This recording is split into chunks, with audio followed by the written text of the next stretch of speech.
At Morixa Tales, we believe in the power of storytelling. Our scripts weave together deep emotions and dramatic turns to deliver justice where it is most needed. Experience captivating mysteries where the truth eventually shines through, leaving a lasting impact on your heart and mind. My husband drove me to the airport for a relaxing getaway he called a small surprise. But just as I was about to enter the security line, he hugged me quickly and hurried away without even looking back, as if staying 1 second longer was too much. I had just reached the boarding gate when a security officer suddenly pulled me aside. She glanced around, then whispered quietly, "Listen to me, don't board that flight. Come with me right now." I had no idea what was happening, until a few minutes later when I saw something that nearly made my legs give out. I'm incredibly thankful you watched to the end. Now let's keep the conversation going. Comment below where you're tuning in from and share this video with someone who needs to hear it. Together we can raise awareness about financial abuse and family betrayal.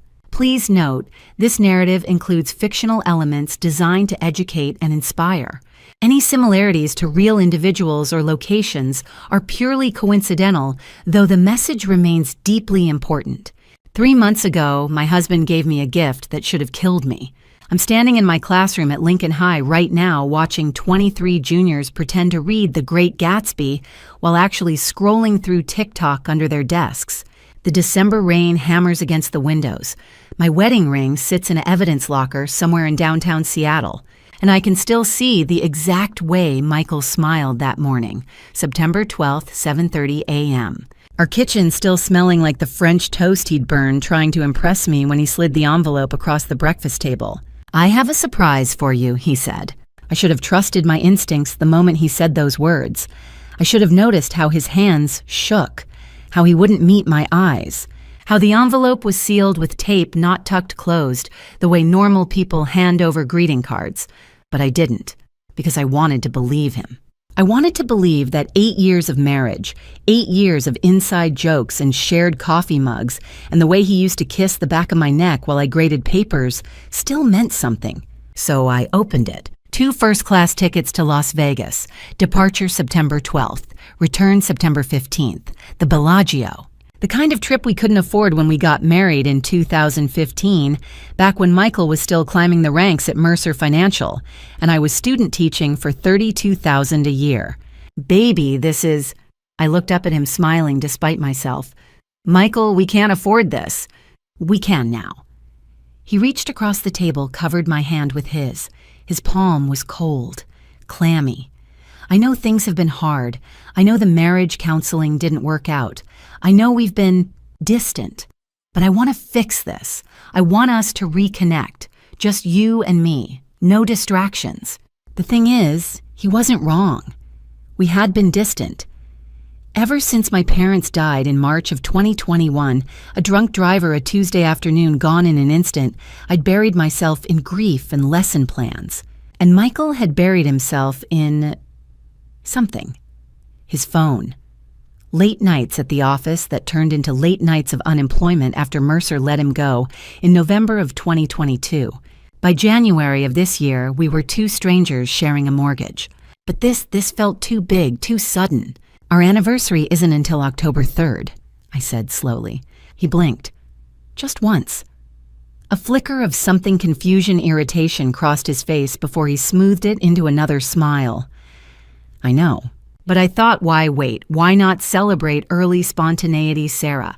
Remember when we used to be spontaneous?" I did remember. I remembered the weekend we drove to Portland on a whim, singing off-key to Dashboard Confessional the whole way. I remembered how he proposed at Gasworks Park, no ring, just a handful of daisies he'd stolen from someone's garden. I remembered when he used to look at me like I was the only person in the room. I didn't remember when that stopped. "Okay," I heard myself say, "okay, let's do it." The smile he gave me didn't reach his eyes. The rest of the morning moved too fast. Michael insisted I pack light, just a carry-on, babe, we don't want to deal with checked baggage, and hovered while I folded sundresses and swimsuits into my weekender bag. He checked it twice, unzipped the front pocket, looked inside, zipped it again. "What are you looking for?" I asked, laughing nervously. "Just making sure you didn't forget anything." He kissed my forehead. It felt like a punctuation mark. His phone rang 4 times while I was packing. 4 times he stepped into the hallway to answer. I heard fragments. "Yeah, she's coming. No, she doesn't know. I told you it's handled." When he came back the 4th time, I was standing in the bedroom doorway. "Who keeps calling you work stuff?" He didn't elaborate. Michael had been consulting for the past 6 months. His word, not mine, but I'd never seen a paycheck. The bills piled up on the kitchen counter told a different story. Overdue notices from Seattle City Light, a second mortgage statement I didn't remember signing, a collection letter from someone called Cascade Credit Solutions. "I thought you said we could afford this trip," I said quietly. His jaw tightened. "I said it's handled, Sarah. Can you just trust me for once?" The words stung because I had trusted him. I'd trusted him with my parents' life insurance money when I was too shattered to think straight. $3.8 million. Invested, he'd said. Managed carefully. He'd shown me spreadsheets, quarterly reports, all of it looking official and safe. I'd never actually checked the account myself. "I do trust you," I said. It felt like a lie. He pulled me into a hug. I stood there, my cheek pressed against his shoulder, and smelled cologne I didn't recognize. Something expensive. Something new. Over his shoulder, I saw his laptop open on the kitchen counter. The screen was facing away from me, but I caught a glimpse before it went dark. A web page, a form the word beneficiary in bold at the top. Michael. He let go of me, abruptly crossed the room in 3 strides, slammed the laptop shut. "Battery's dying," he said, too quickly. "I'll charge it in the car." I didn't ask what he was looking at. Maybe I should have. Maybe some part of me already knew. We loaded my bag into his Lexus at 9:15. He put it in the trunk himself, wouldn't let me help. He drove with both hands on the wheel, checking the rearview mirror every 30 seconds, like he thought someone was following us.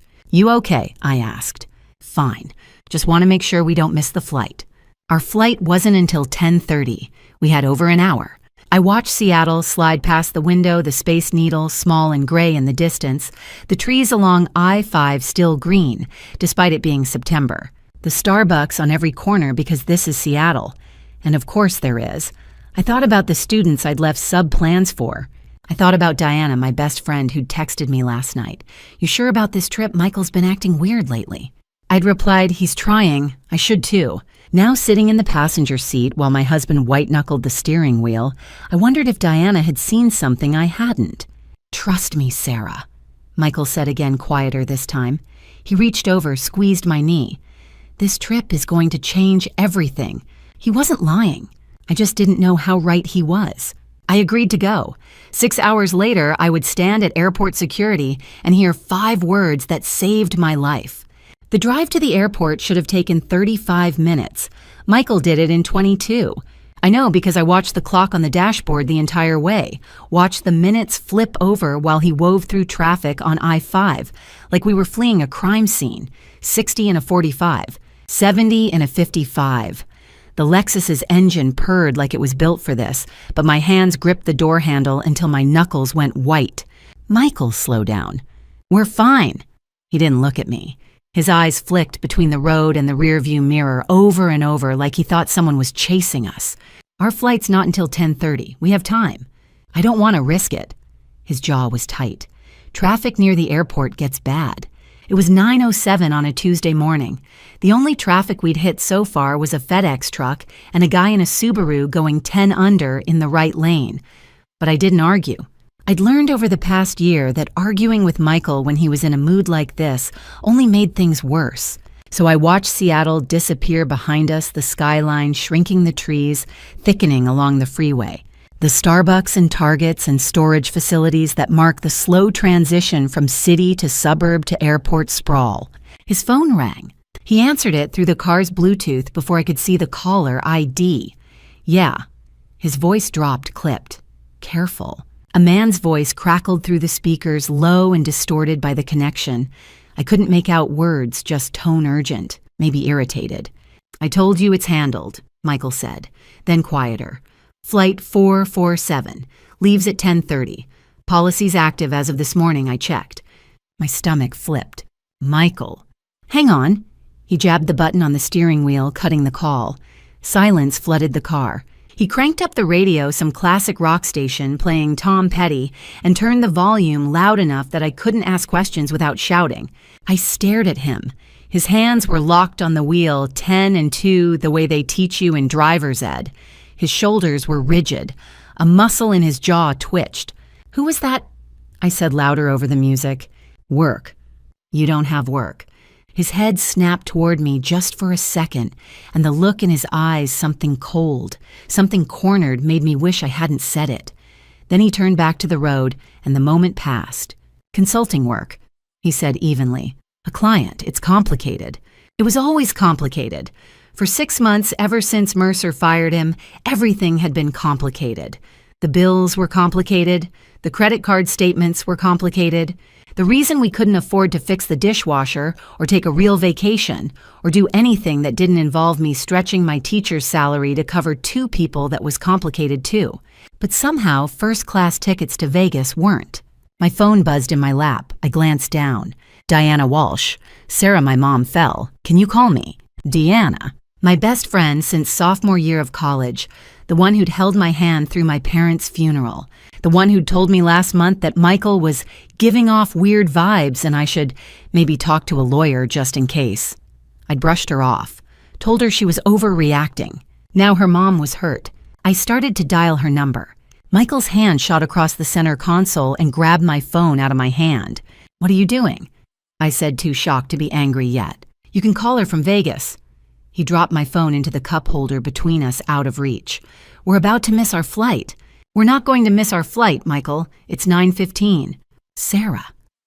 His voice cut through mine like a blade.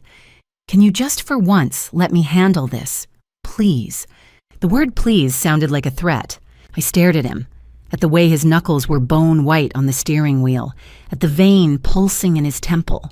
At the man I'd married 8 years ago who used to make me laugh so hard I'd snort wine out of my nose, who used to slow dance with me in the kitchen to Dashboard Confessional, who used to be the safest person I knew. I didn't recognize him anymore. I thought about my parents. About the call I got on March 10th, 2021 from a Washington State patrol officer who said the words "fatal accident" and died on impact, and I stopped hearing anything after that. I thought about the life insurance check that came 6 weeks later, $3.8 million. Because my dad had been an engineer at Boeing and my mom had been a librarian, and they'd been careful, cautious people who believed in preparing for the worst. I thought about how I'd signed everything over to Michael to manage, because I couldn't think straight, couldn't sleep, couldn't do anything but cry and teach and cry some more. He'd promised me he'd take care of it, invest it carefully, make sure we were secure. I hadn't looked at his statement since. "Michael," I said slowly, "where's my parents' money?" He didn't answer, just kept driving, faster now, 80 and a 60. "Michael." "It's fine," he said. "It's invested. It's fine." "Then why are we getting letters from debt collectors?" His jaw locked. "Those are old from before. I'm handling it." "How are you handling it if you don't have a job?" Jesus Christ, Sarah. He slammed his hand against the steering wheel. The car swerved slightly. I gasped, grabbed the door handle again. He corrected, took a breath, lowered his voice. I'm sorry. There's a lot going on right now, okay? A lot you don't understand, but this trip is going to fix things, I promise. Just trust me." There it was again, trust me. I wanted to. God, I wanted to. Because the alternative that the man I loved was lying to me, that my parents' money was gone, that something was terribly, desperately wrong, was too big to fit inside my head. So I looked out the window and said nothing. We pulled up to the departure drop-off at SeaTac at 9:38. Michael didn't park.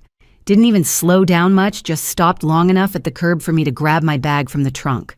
"I'll see you at the gate," he said through the open window. I frowned. "You're not coming in."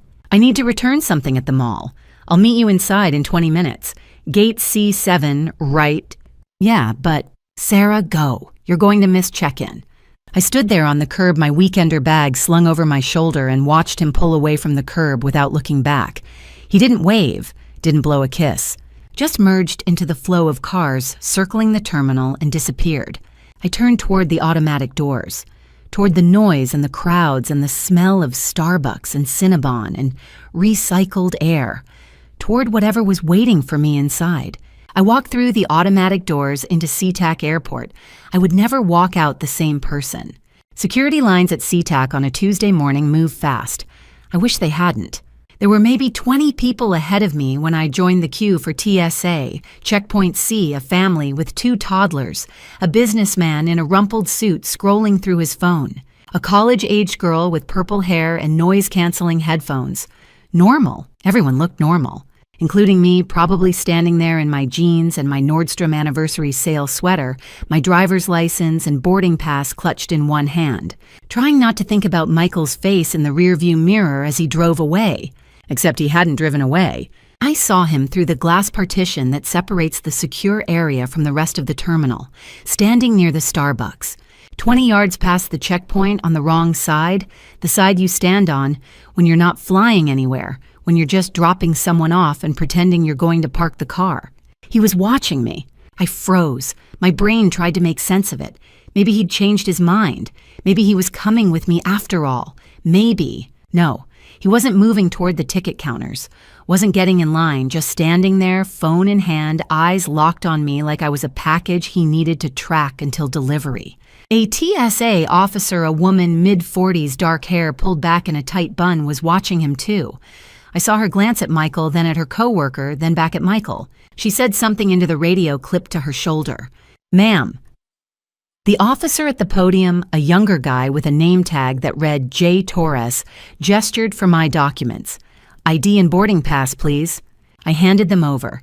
He scanned the boarding pass, checked my driver's license against my face, handed everything back. "Gate C7. Have a nice flight." I walked to the conveyor belt, put my purse in a gray bin, my phone, my shoes, watched them disappear into the X-ray machine. Stepped through the metal detector when the officer waved me forward. It didn't beep. Of course it didn't. I wasn't smuggling anything except a growing sense that I'd made a terrible mistake by coming here. I collected my things on the other side, shoved my feet back into my flat, slung my purse over my shoulder. Looked back through the glass. Michael was gone. No, not gone. I spotted him near the men's restroom, half hidden in the little alcove between the bathroom entrance and a closed-down newsstand. His back was to me, phone pressed to his ear, his free hand gesturing sharply the way it did when he was angry. The TSA officer, the woman with the dark hair, was moving toward him. Her name, I'd learn later, was Jennifer Mitchell. 18 years with the Transportation Security Administration. 18 years of watching people lie about the bottles of water in their carry-ons, of confiscating nail clippers and snow globes, of training her brain to spot the micro-expressions that mean someone's hiding something. 18 years of being told she was paranoid, overzealous, a pain in the ass. She wasn't paranoid, she was right. I didn't know any of that yet. All I knew was that she'd been watching Michael the same way I'd been watching Michael, like he was a bomb someone had forgotten to defuse. She walked past me without looking at me. Casual, like she was just making her rounds. But I saw the way her eyes tracked him, the way her hand hovered near the radio on her shoulder. She got close enough to the alcove that I could see her tilt her head, listening. Michael's voice, even from 15 feet away, was a low rasp, urgent. The kind of voice you use when you're trying not to be overheard, but you're too worked up to whisper. I couldn't make out words, but Officer Mitchell could. Hours later, sitting in a windowless room with a detective who'd introduce himself as Ryan Morris, I'd hear the recording. Not of Michael's call, but of Officer Mitchell's report delivered into her radio at 9:51 a.m. in a voice that was calm and clipped and left no room for argument. "This is Mitchell, Checkpoint C. I have a possible code yellow.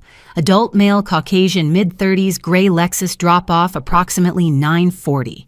Subject is loitering post-security on non-secure side observed making a phone call. Overheard fragments, Flight 447, Gate C7, policy active, 2 million if something happens on that plane. Subject stated, she just went through security. It's done. Requesting airport police and supervisor to checkpoint C passenger intercept gate C7 boarding." I didn't hear that at 9:51 a.m. What I heard was Officer Mitchell's footsteps behind me, fast and deliberate, and her voice saying, "Ma'am." "Excuse me, ma'am." I turned around. She was right there.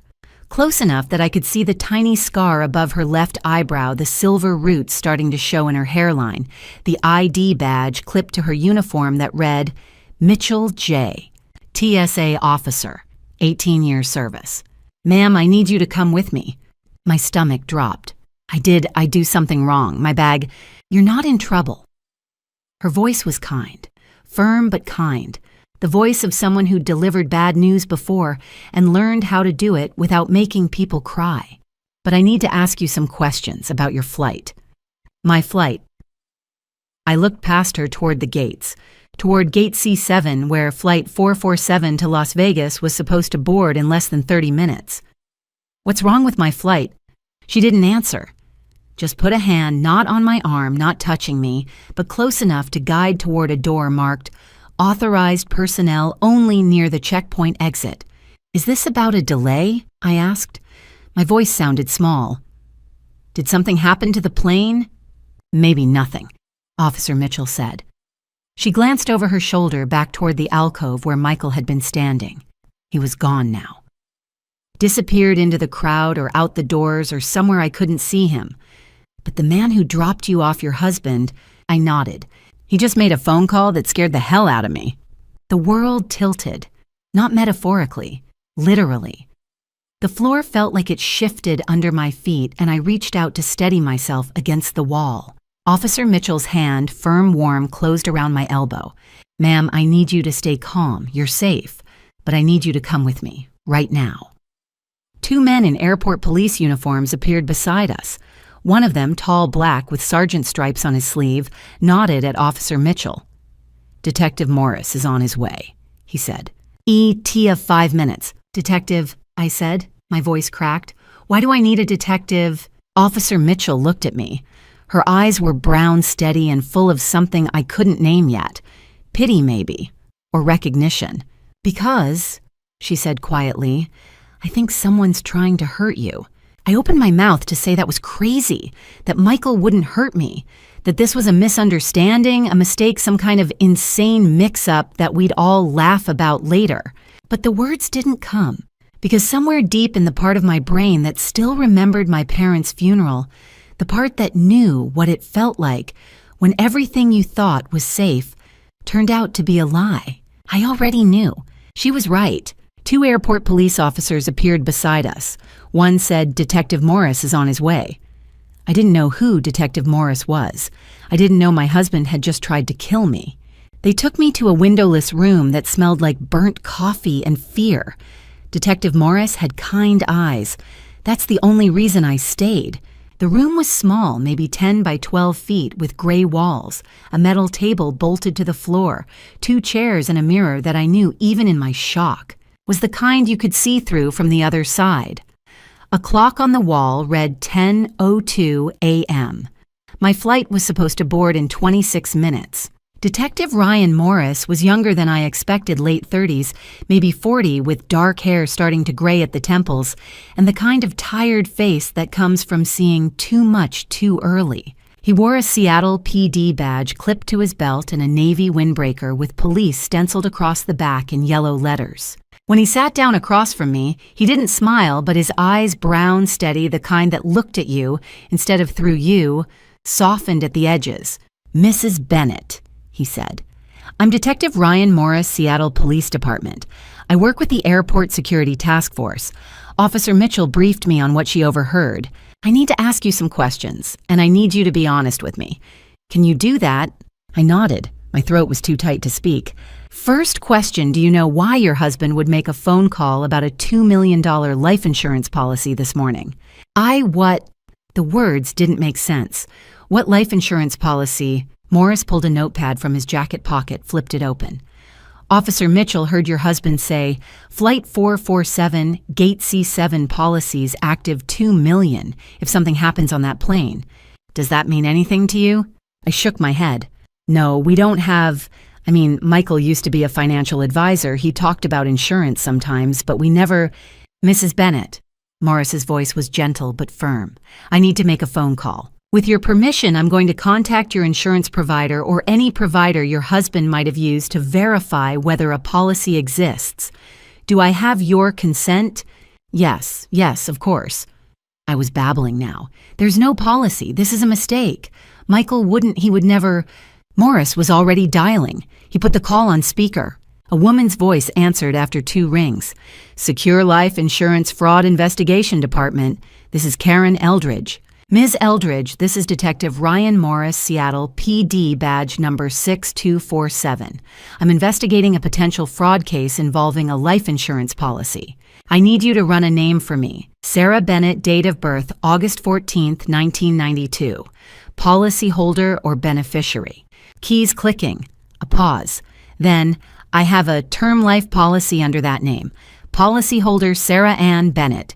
DOB, August 14th, 1992.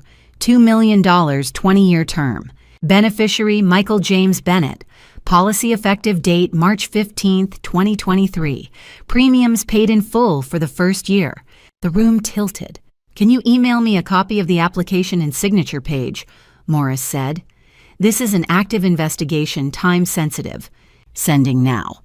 Morris hung up, pulled out a laptop, opened his email. 10 seconds later, he turned the screen toward me. There it was, a scanned document. My name, my date of birth, my address. And at the bottom, a signature that was supposed to be mine. But it wasn't.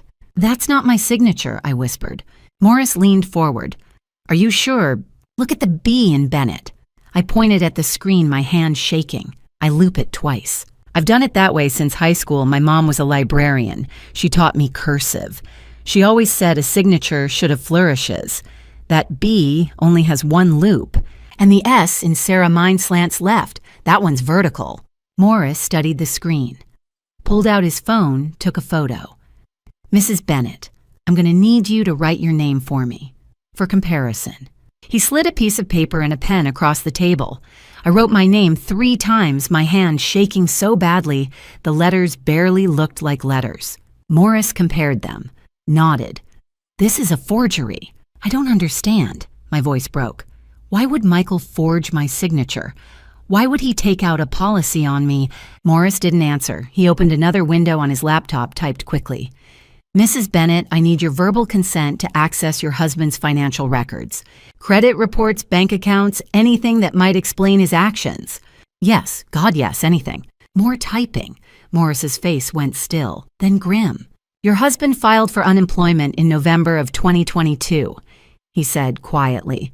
He's been receiving benefits about $1,800 a month, but those ran out in May of this year.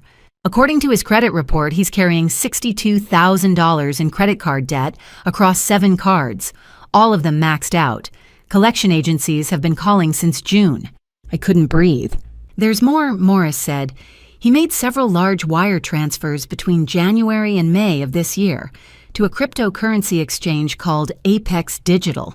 Total outgoing $280,000. That's my parents' money, I whispered, from the life insurance. He was managing it. He said it was invested safely. Mrs. Bennett, I'm sorry, but according to the blockchain records I'm pulling up here, those investments lost 98% of their value. He's down to about $5,000. The room spun. I gripped the edge of the table. There's one more thing. Morris's voice was very quiet now. Your husband took out a loan from a private lender in July, $95,000. The lender is a man named Edward Carver. We have an open investigation on Carver for racketeering. He's what we'd call a loan shark.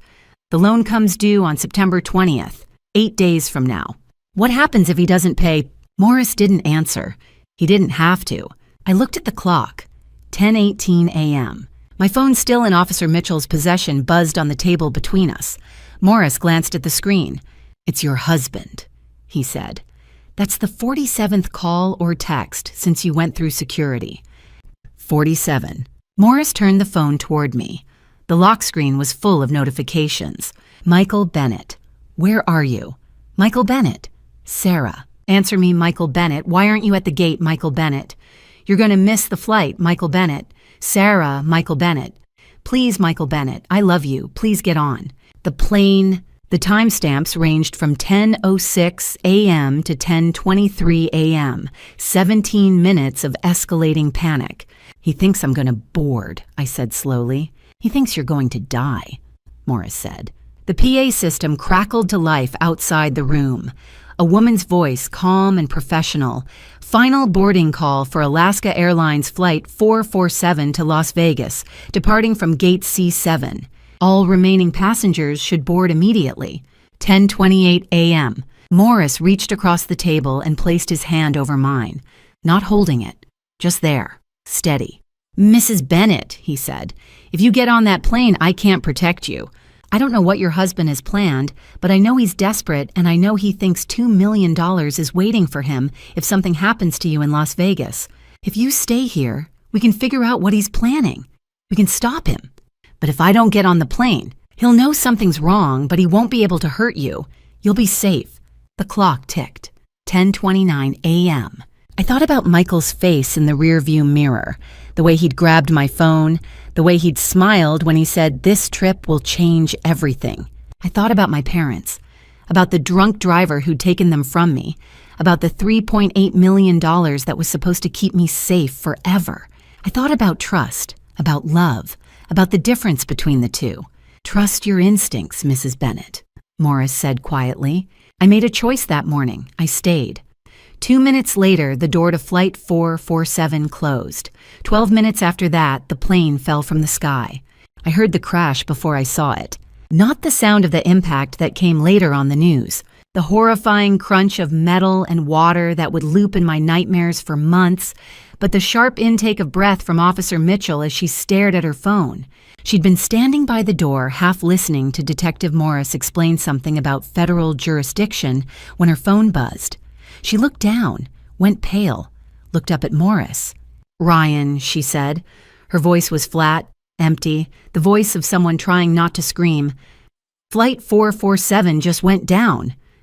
Time stopped. Morris crossed the room in 2 strides, looked at her screen. His jaw locked. He turned to me and I saw something I hadn't seen in his kind eyes before grief. "Mrs. Bennett," he said quietly, "I need you to stay calm." "What happened?" He didn't answer. Just took Officer Mitchell's phone and turned it toward me. "Breaking Pacific Airways. Flight 447 crashes into Puget Sound. Shortly after takeoff from SeaTac, no survivors expected." The words didn't make sense. I read them 3 times. 4. My brain kept trying to reorder them into something that wasn't a death sentence for 156 people. How many? My voice broke. How many people were on the plane? 156, Morris said. Passengers and crew. All of them. He nodded. My legs gave out. Morris caught me before I hit the floor, lowered me into the chair. Someone, Officer Mitchell, I think pressed a paper cup of water into my hands. I couldn't drink it. Couldn't move. 156 people. Dead. Because I hadn't gotten on the plane. "This is my fault," I whispered. "No." Morris crouched in front of me, his hands on the arms of my chair, forcing me to look at him. "Mrs. Bennett, listen to me. You did not cause this." The plane had a catastrophic engine failure 6 minutes after takeoff. The NTSB will investigate, but preliminary reports suggest a mechanical malfunction. This was not sabotage. Do you understand? But if I'd gotten on the plane, 157 people would be dead instead of 156. That's the only difference. His voice was hard, not cruel, just certain. "Someone wanted you on that plane, Mrs. Bennett, and now we need to figure out why." The door opened. A man walked in tall mid-40s black wearing a dark suit and a federal badge clipped to his belt. FBI. "Detective Morris," he said. His voice was low, authoritative. "I'm Special Agent Marcus Cole, FBI Seattle Field Office. I've been briefed. We need to talk about the manifest." Morris gestured for Agent Cole to join us at the table. Officer Mitchell closed the door. The room suddenly felt very small. "Mrs. Bennett." Agent Cole said, sitting across from me, "I need to explain something complicated and I need you to stay with me. Can you do that?" I nodded. Pacific Airways just released a preliminary passenger manifest based on their gate boarding system. Your name is on that list. My stomach dropped. "But I didn't." "I know. But the system shows your boarding pass was scanned at gate C7 at 10:18 this morning. SeaTac security footage confirms it. That's impossible. I was here with Detective Morris. Correct. Agent Cole pulled a tablet from his briefcase, swiped the screen, turned it toward me. Security footage. Gate C7. A man in a baseball cap and sunglasses wearing a jacket walking up to the self-service boarding pass kiosk. He scanned something, a phone, I realized, with a QR code on the screen and walked away. The timestamp read 10:18:03 a.m. That's your husband, Agent Cole said. He's wearing a wig and fake glasses, but facial recognition software confirms it. He used a screenshot of your mobile boarding pass, the one the airline sent to your email yesterday, to scan through the kiosk. The gate agents were busy with the boarding queue. Nobody noticed him. Why would he do that? Morris answered. Because he needed you on the manifest. If you died in a plane crash, the insurance company would verify the passenger list before paying out. If your name wasn't on the list, the claim would be denied. Agent Cole nodded. In the chaos of the crash, Pacific Airways released the preliminary manifest to the FAA for next of kin notifications. That list is based on gate scans, not on who physically boarded the aircraft. Your name is on it, and right now, the airline believes you're dead. The room spun. I gripped the edge of the table. Mrs. Bennett. Agent Cole said, I've requested that Pacific Airways not correct the manifest for the next 48 to 72 hours. This is now a federal investigation, aviation disaster, plus suspected insurance fraud and attempted murder. Under operational security protocols, we have the authority to seal certain information. The airline has agreed. You want them to keep lying? My voice came out strangled. There are families, people who think I'm dead. No, Morris said gently. There are no families looking for you because your husband is the only next of kin listed on your boarding information, and he already thinks you're dead. Agent Cole swiped to another video. Airport terminal. Michael standing near a TV monitor watching the news. The timestamp read 10:51 a.m. I watched him see the headline, watched his face go slack, watched him pull out his phone scroll. Looking at the manifest, I realized, looking for my name. And then I watched him smile, just for a second, a flash of something that might have been relief. He left the terminal at 11:03 a.m. He thinks he got away with it, I said. My voice sounded like it belonged to someone else. Yes, Agent Cole said, and that's going to help us catch him. Morris leaned forward. Mrs. Bennett, we want to let your husband believe you died in that crash. We'll put you in a safe house Tacoma outside his usual radius, and we'll surveil him. People who think they've committed the perfect crime get sloppy. He'll make a mistake. Contact the mistress. Try to access your bank accounts. File the insurance claim. And when he does, we'll have evidence of intent. How long? I whispered. 72 hours, maybe less. I looked at the tablet, at the frozen image of Michael's face caught in that half-second of relief, at the man I'd married 8 years ago, the man who'd promised to love me in sickness and in health, for richer or for poorer, till death do us part. He'd meant it, just not the way I'd thought. Agent Cole slid a card across the table. There's one more thing. The media is going to report on the crash. Your name will be on the victim list. If anyone you know sees it, friends, co-workers, they'll think you're dead. We can't control that. But we can't tell them the truth either. Not yet. Diana, my students, everyone I knew, they'd think I was gone. I understand, I said, because what else could I say? Detective Morris stood, pulled a small cardboard box from a drawer. Inside a burner phone, a key on a plain metal ring, an envelope with cash. The phone has one number programmed, he said. Mine. The key is to the safe house. The cash is for Essentials food toiletries. Don't use credit cards. Don't contact anyone. For the next 72 hours, Sarah Bennett is dead. Let's see what your husband does when he thinks he got away with murder. The safe house had 3 locks on the door and a view of the Tacoma Narrows Bridge. I couldn't look at the water. All I could see were the bodies they were pulling from Puget Sound. The apartment was small, 1 bedroom, a living room with 2 folding chairs and a card table. On the table, 3 laptop screens, each split into 4 camera feeds. 12 black and white squares showing different angles of my house. The house where my husband was pretending to mourn me. Detective Morris sat beside me, lukewarm 7-Eleven coffee in hand. He'd been here since we arrived at 1:34 hours ago, and he hadn't left once. The cameras went live at 2 p.m., he said quietly. Federal judge signed the warrant at 1:15. Attempted murder plus conspiracy in connection with a federal aviation disaster. We've got eyes in the living room, kitchen, garage, and front entrance. Audio warrant is still pending, so I can see him, but I can't hear him. For now. At 2:34 p.m., Michael's Lexus pulled into the driveway. I watched him walk through the front door, drop his keys on the hall table, walk into the living room, and stand there looking around like he'd forgotten where he was. Then he sat down on the couch, pulled out his phone, stared at it. For 5 minutes, he didn't move, just sat there, phone in his hands, staring at the screen. And then he smiled. Not a big smile, just a small curve at the corner of his mouth. Relief, maybe, or satisfaction. It lasted 3 seconds, maybe 4, but I saw it. "Did you see that?" I whispered. Morris nodded. His jaw was tight. Michael stood, walked to the kitchen, opened the fridge, pulled out a beer, twisted off the cap, took a long drink. Then he set the bottle down and just stood there, breathing, like a man who'd been holding his breath for hours and could finally exhale. Diana arrived at 6:48 p.m. I saw her ancient Subaru Outback pull up on the front entrance camera, the Bernie sticker still on the bumper. She got out, clutched her purse to her chest, walked to the door, rang the bell. Michael answered.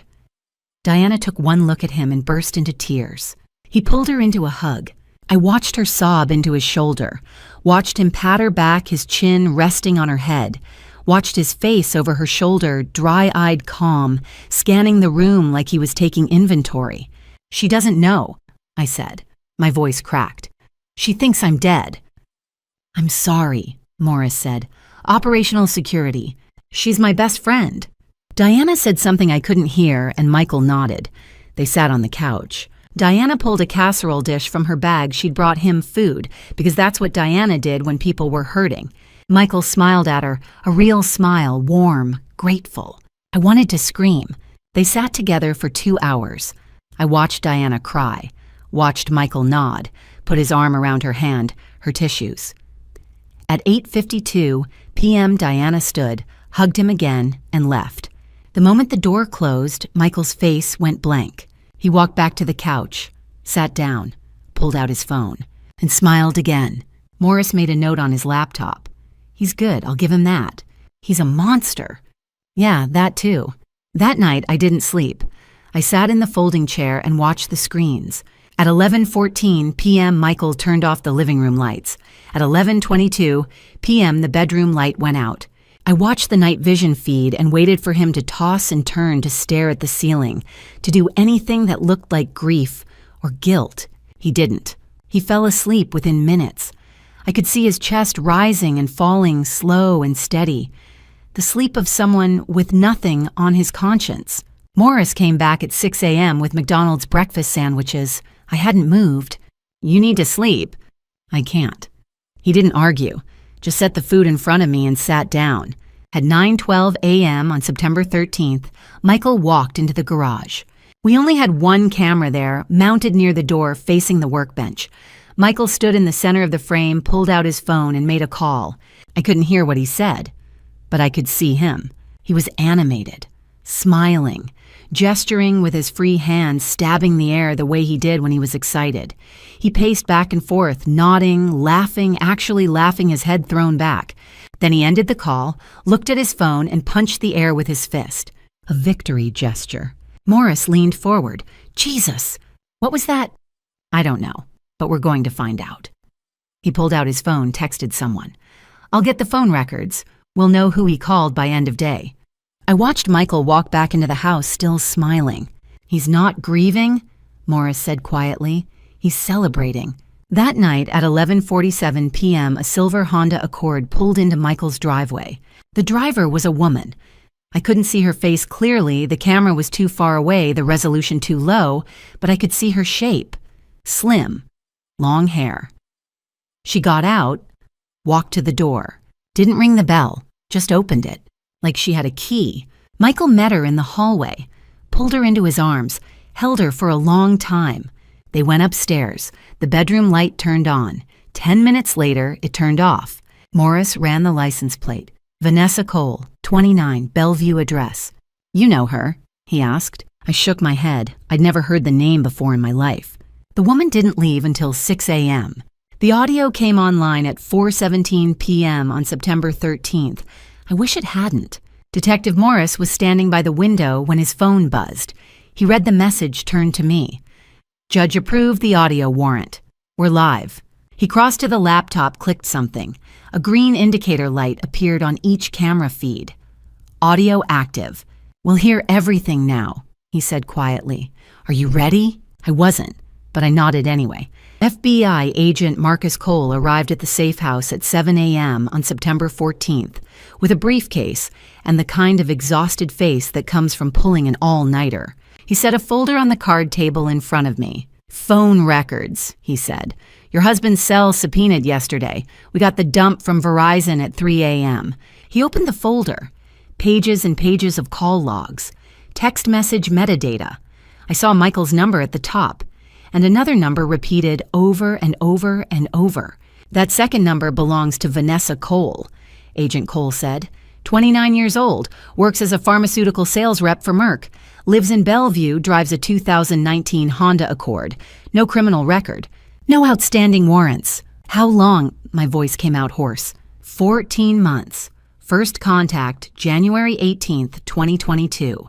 Since then, 1,347 text messages, 206 phone calls, average call duration 23 minutes, 14 months. I'd been grieving my parents, teaching my classes, sleeping next to Michael every night while he texted another woman under the covers. We cross-referenced with her employment records. Agent Cole continued.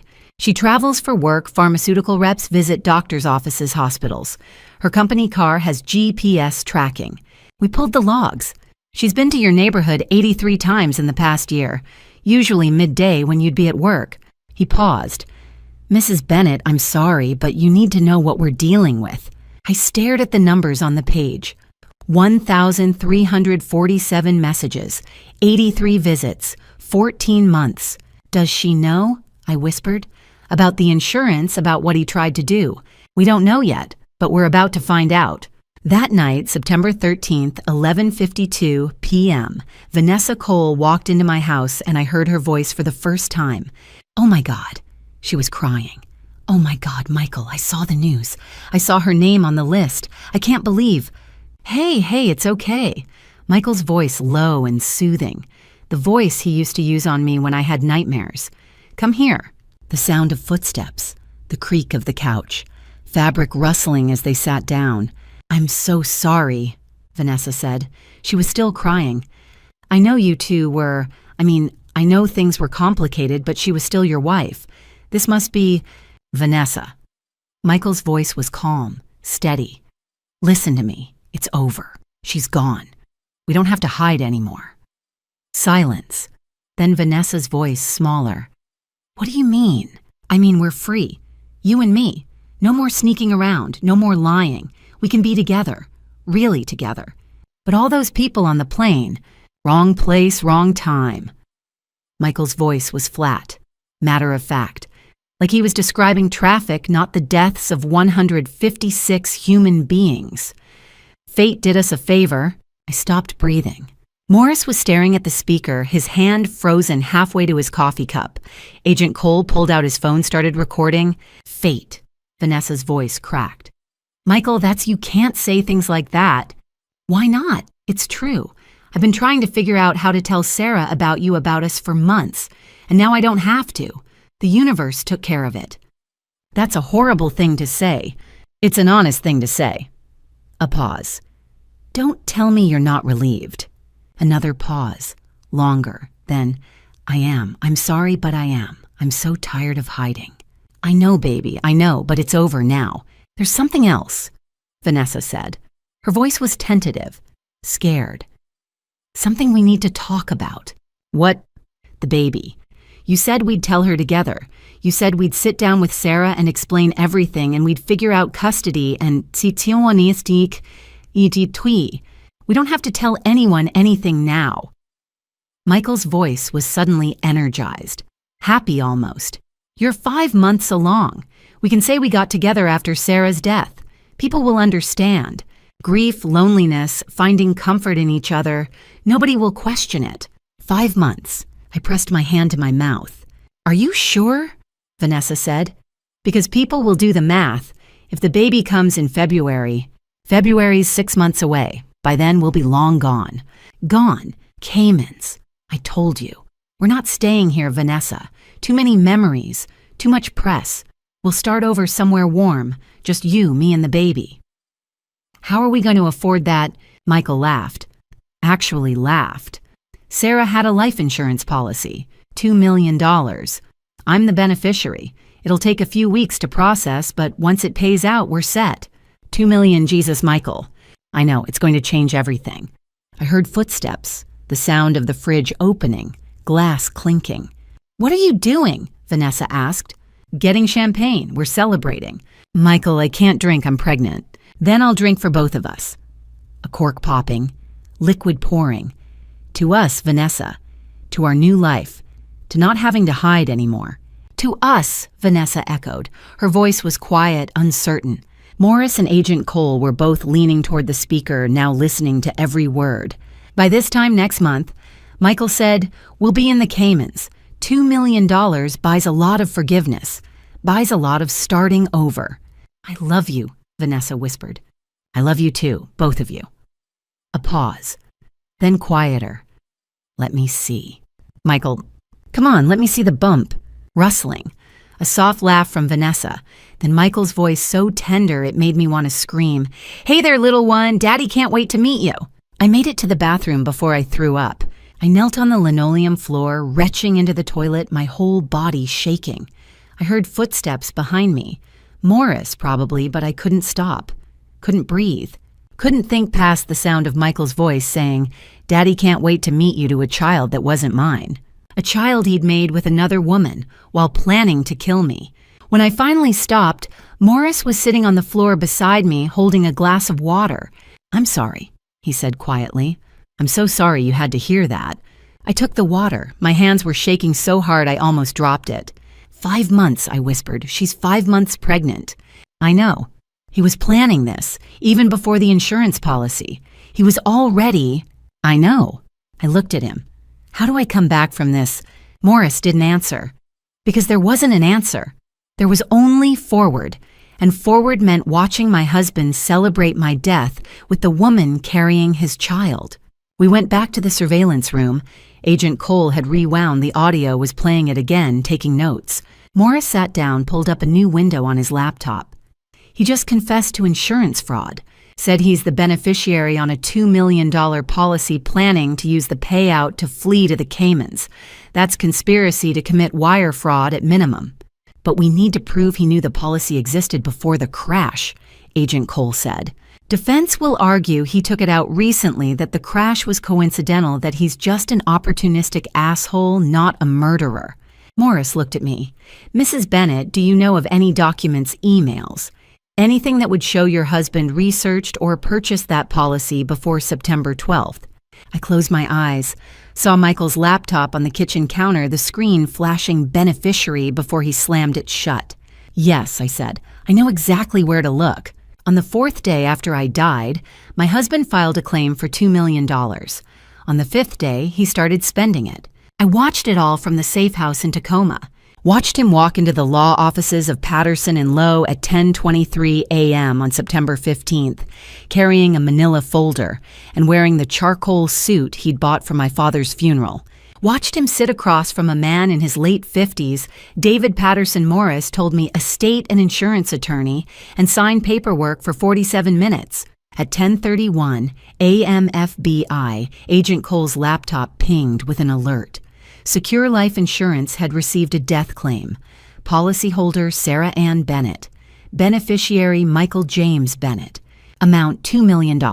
Standard processing time is 30 to 60 days, Agent Cole said. He was sitting at the card table with us now, his 3rd day at the safe house. But airline disasters move faster. Presumptive death certificates can be issued within 2 weeks when there's a confirmed manifest and no chance of survivors. He could see money by early October.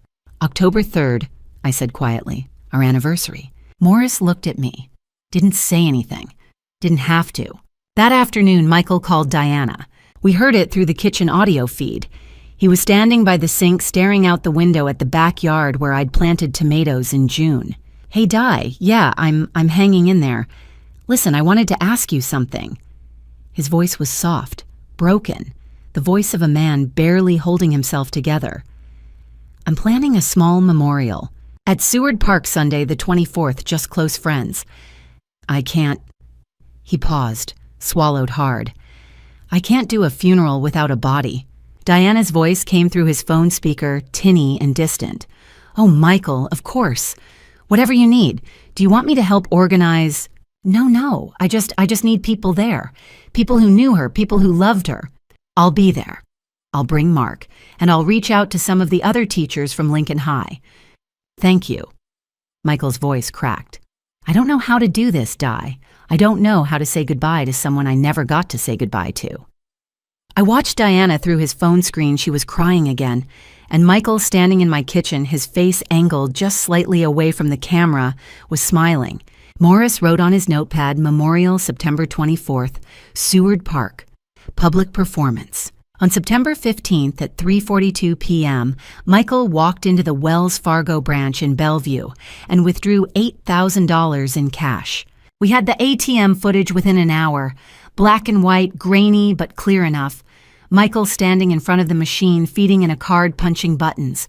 The timestamp. The amount. His face calm, focused, no trace of grief. Agent Cole pulled up the transaction log on his laptop. Joint savings account, Wells Fargo. Balance $127,000. He has legal access, both your names on the account. Then why does he need to use an ATM? Morris asked. He doesn't. Agent Cole scrolled down. This withdrawal was made with a different card. Your personal Visa, Mrs. Bennett, not the joint account debit card. I stared at the screen. I don't have my Visa. I left it in my purse at home. He took it, Morris said, before the trip. Probably the week before. Agent Cole nodded. The bank's fraud detection system flagged the transaction. Account holder is listed as deceased in the Social Security Death Master file, updated by Pacific Airways on September 13th. Automatic alert was sent to our fraud division. We have him on video using a dead woman's credit card. Morris leaned back in his chair. He's getting sloppy.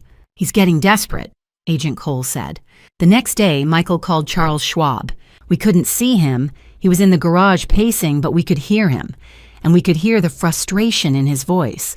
I understand that, but I'm her husband. I'm the executor of her estate. I need to access her brokerage account. A pause. $240,000. Yes, I'm aware of the balance. Another pause. Longer. Then. What do you mean you need a death certificate? You have the news reports. You have the airline manifest. She was on that plane. The customer service rep's voice was too faint to hear, but Michael's reaction was loud. How long does that take? Weeks. I don't have weeks. I have creditors calling me every goddamn day. He stopped himself, took a breath. I'm sorry. This has been very difficult. Can you at least tell me what the process is? More silence. Then Michael quieter. Fine, I'll get the death certificate. Thank you for your time.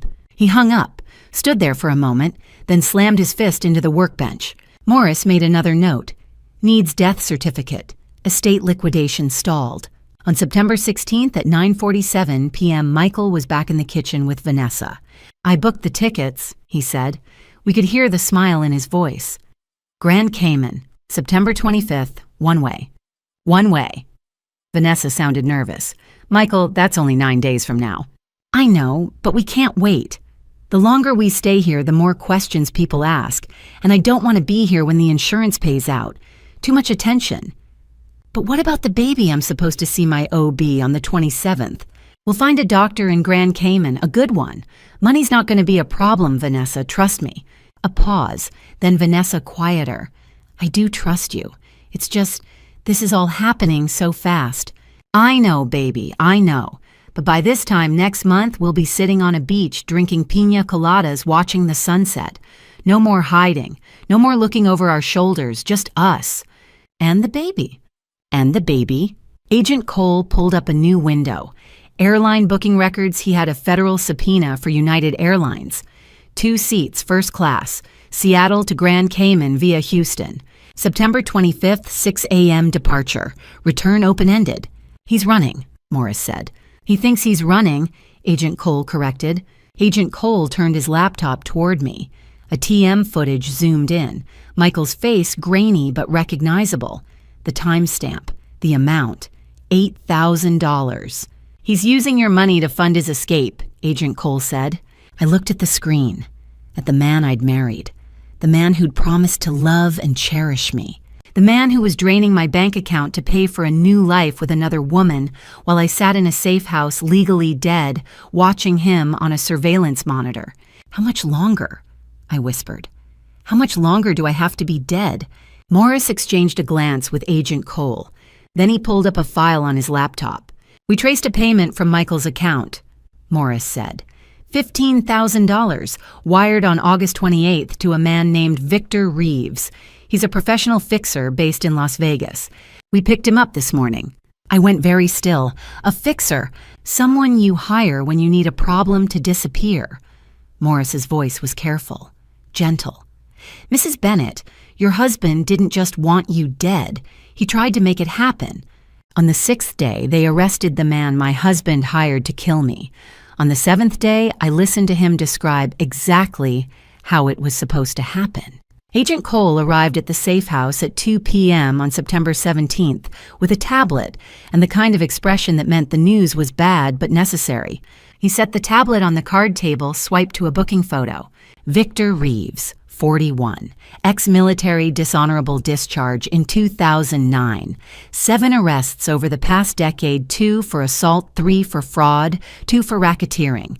Never convicted witnesses tend to disappear or change their stories. He's known in Las Vegas as a problem solver, someone you call when you need something or someone to go away. I stared at the photo. Shaved head, cold eyes, a scar running through his left eyebrow. He looked exactly like what he was. We picked him up this morning at a motel in Henderson, Nevada, Agent Cole continued. The $15,000 wire transfer from your husband's account on August 28th went to an LLC registered in Victor's name. We have the bank records. We have the contract. Contract. My voice was barely a whisper. Email exchange. Encrypted, but we cracked it. Your husband laid out what he wanted. Victor laid out his terms. $15,000 up front. $85,000 on completion, wired to an offshore account in the Caymans. $100,000. The price Michael had put on my life. Agent Cole turned the tablet toward me. Live video feed. FBI interrogation room. Gray walls, metal table, 2 chairs. Victor sat on one side, hands cuffed to a bolt in the table. Agent Cole's partner, a woman named Special Agent Linda Reeves, no relation she'd clarified, sat across from him. A lawyer in a cheap suit sat beside Victor, looking like he'd rather be anywhere else. This is happening right now, Agent Cole said. You're seeing what I'm seeing. Are you ready? I nodded. I wasn't ready, but I nodded anyway. For the first hour, Victor denied everything. Said the $15,000 was a loan. Said he'd never met Michael Bennett. Said the emails were fabricated. Then Agent Reeves slid a piece of paper across the table. Your phone records. On September 12th at 3:17 p.m., you received a call from Michael Bennett's cell phone. 2 minutes, 34 seconds.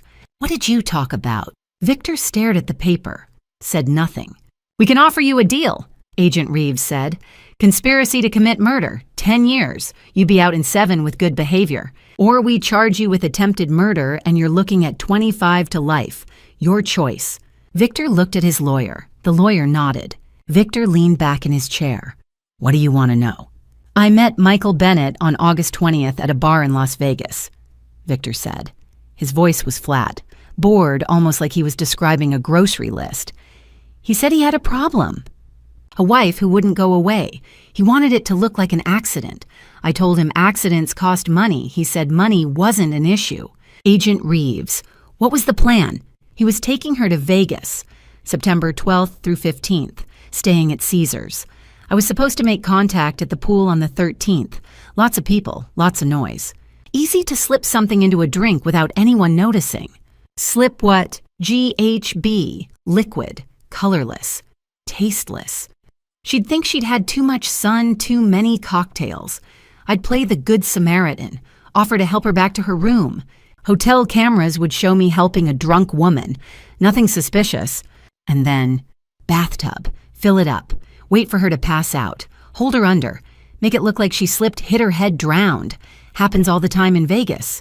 Tourists get wasted, accidents happen. Hotel calls the cops, cops rule it accidental. Husband gets the insurance money. I get my $85,000. I pressed my hand over my mouth. Morris, sitting beside me, put a hand on my shoulder. But it didn't happen, Agent Reeves said. No. Victor almost smiled. On September 12th, around 3:17 p.m. Pacific time, Michael called me. He said, and I quote, "Victor, the job's off. She's dead. Plane crash. Fate did your work for you." Then he laughed. He actually laughed. Agent Reeves pulled out her phone, played an audio file. Michael's voice tinny through the speaker. "She's dead, plane crash. Fate did your work for you." And then, unmistakable, a laugh. Short, relieved, almost giddy. I'd heard Michael laugh 1,000 times. At jokes, at movies, at stupid things I said when I was half asleep. I'd never heard him laugh like that. Like he'd won the lottery. Like all his problems had just disappeared. "What did you say?" Agent Reeves asked. I told him he still owed me the deposit. He said keep it. Said it was a lucky break. Then he hung up. Agent Reeves leaned forward. "Victor, let me be clear. You're admitting that Michael Bennett hired you to murder his wife, that he paid you $15,000 as a deposit, that he provided you with her travel itinerary and hotel information, and that when she died in a plane crash, he called you to cancel the contract because, quote, fate did your work for you. That's what I'm saying. And you're willing to testify to this in court." Victor looked at his lawyer again. The lawyer nodded. "Yeah," Victor said. "I'll testify." Agent Cole closed the tablet, looked at me. "Mrs. Bennett, we have attempted murder, conspiracy to commit murder, insurance fraud, wire fraud. Your husband is going away for a very long time, but we need you to come home. We need him to see you." Morris stood up, pulled a keychain from his pocket. My house key dangled from it, the brass one with the little flower charm I'd bought at Pike Place Market 3 years ago. "Tomorrow," Morris said. 2:30 p.m. We go in through the front door. Detective Chen and I, 4 FBI agents, and you. Michael will be home. We've been tracking his location. Vanessa will be there, too. We're arresting both of them. "Vanessa," I said. "Accessory after the fact. She knew you were dead, knew about the insurance money, knew about the escape plan. She's complicit." I looked at the key in Morris's hand. The key to the house I'd left 7 days ago. The house where I'd lived with a man who'd tried to have me killed. "Are you ready?" Morris asked. I wasn't. I wasn't ready to walk back into that house. Wasn't ready to see Michael's face when he realized I was alive. Wasn't ready for any of this. But I took the key anyway, yes. Before I reveal the moment I walked back into my house and looked my husband in the eye, the man who tried to kill me, who smiled when he thought I was dead, I need to see if you're still here. Type "alive" in the comments right now. And a quick heads up, what comes next is intense. This story includes some dramatized elements, though the patterns of betrayal and survival are very real. If confrontations are hard for you, take care. Still ready? Let's finish this. The house looked exactly the same. The blue door I'd painted 3 summers ago, the rose bush I'd planted for our 5th anniversary, the maple tree in the front yard that turned gold every October. Everything the same except the woman who lived there was dead, or so he thought. Detective Morris stood beside me on the driveway at 2:31 p.m., his hand resting lightly on my back, not pushing, just there steady. Agent Cole was on my other side. Behind us, 4 FBI agents in tactical vests fanned out too, toward the back entrance, 2 to the street blocking exits. "Ready?" Morris asked. I wasn't. I'd never be ready, but I nodded. Morris walked up to the door and knocked. 3 sharp raps. "Michael Bennett, this is Detective Ryan Morris, Seattle Police. Open the door." Silence. He knocked again. "Mr. Bennett, we have a warrant. Open the door or we're coming in." Nothing. Morris looked at me, held out his hand. I gave him the key, the brass one with the little flower charm, the one I'd carried for 6 years. He unlocked the door, pushed it open. We stepped inside. The living room smelled like coffee and Vanessa's perfume, something floral and too sweet, nothing like the sandalwood I used to wear. The TV was off, the curtains were half drawn, and on the couch, bathed in the gray afternoon light, Michael and Vanessa sat side by side, staring at an iPad propped on the coffee table. They didn't hear us, didn't turn around. Michael was scrolling his finger, swiping across the screen. I could see it from where I stood, United Airlines booking confirmation. Seattle to Grand Cayman. September 25th, one way. Vanessa leaned her head on his shoulder. Her hand rested on her belly, 5 months pregnant, the bump just starting to show under her sweater.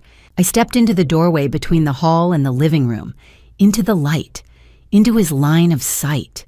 "Michael," I said. One word, just his name, but it was enough. His head snapped up. The iPad clattered to the floor.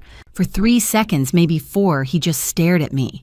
His face went white, not pale, but actually white, like every drop of blood had drained straight out of his body. His mouth opened. No sound came out. Vanessa saw me next. Her eyes went wide. She screamed high and sharp, the kind of scream that comes from somewhere animal and afraid, and scrambled backward, tumbling over the arm of the couch, landing hard on her knees. Michael stood, swayed, grabbed the back of the couch to steady himself. "No," he whispered. "No, you're supposed to be dead." I took a step forward, felt Morris's hand on my shoulder, steadying me. "I know," I said. My voice was calm, steady, like I was talking to a student who'd missed a homework assignment. "That was the plan, wasn't it? You were on the plane." His voice cracked. I saw your name on the list." "I was never on the plane, Michael. I was at the airport talking to the police about the $2 million life insurance policy you took out on me, the one I never signed." He shook his head, kept shaking it like if he just denied it hard enough I'd disappear. "You don't understand. I can explain. Explain what? That you hired a man in Las Vegas to drug me and drown me in a bathtub. That when the plane crashed, you called him and told him fate did his work for you. That you laughed, Sarah. That you celebrated with her." I looked at Vanessa, still on the floor, staring at me like I was a ghost. "That you were booking flights to run away with my money while I was supposed to be dead." Michael took a step toward me. Morris moved faster, stepping between us. "Don't," Morris said. His voice was flat, final. Michael's eyes flicked past Morris, locked on mine. "You don't understand. I did this for us. The debt I couldn't—" "Stop," I cut him off. "You did this for $2 million, and you killed 156 people in your mind every time you smiled."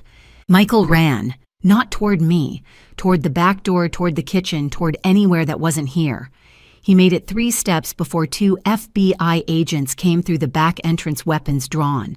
On the ground now. Michael froze, turned, looked at me one more time, wild-eyed, desperate. Then Agent Cole was behind him, pulling his arms back, clicking handcuffs around his wrists. "Michael James Bennett." Agent Cole said, "You're under arrest for attempted first-degree murder conspiracy to commit murder insurance fraud and wire fraud. You have the right to remain silent. Anything you say can and will be used against you in a court of law. You have the right to an attorney. If you cannot afford an attorney, one will be provided for you. Do you understand these rights?" Michael didn't answer, just stared at me. "Mr. Bennett," Agent Cole said. "Do you understand?" Yes, barely a whisper. They walked him toward the door, past me, close enough that I could smell his cologne, the same one he'd been wearing the morning he gave me the plane tickets. He stopped, turned his head. "Sarah, please, you have to believe me. I never wanted—" "You wanted me dead," I said. "You hired someone to kill me. And when that didn't work, you thought a plane crash did it for you. Don't tell me what you wanted, Michael. I know exactly what you wanted." They pulled him through the door, down the driveway, into the back of an unmarked FBI sedan. Vanessa was still on the floor crying. An agent, a woman mid-30s with kind eyes, crouched beside her. "Ma'am, you're going to need to come with us. We have some questions." I didn't know. Vanessa sobbed. I swear I didn't know I thought the plane I didn't know. We'll talk at the field office, the agent said. Not unkind, just firm. They helped her up, walked her out. She didn't look at me, couldn't maybe, or wouldn't. I stood in the living room, my living room, the couch where I'd read 1,000 books, the coffee table where I'd graded papers, the window where I'd watched the seasons change. Morris stood beside me. You okay? I didn't answer, didn't know how to.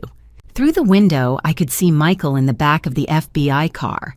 He was staring at me, just staring. Like if he looked long enough, he'd understand how I was still here, how I'd survived. I stared back, didn't blink, didn't look away. The car pulled away from the curb, disappeared down the street. He's gone, Morris said quietly. I nodded, but I didn't feel relief. Didn't feel anything except the hollow weight of 7 days spent dead. Detective Morris told me Michael refused to talk without a lawyer. It didn't matter. We had Victor's confession, the insurance documents, the wire transfer.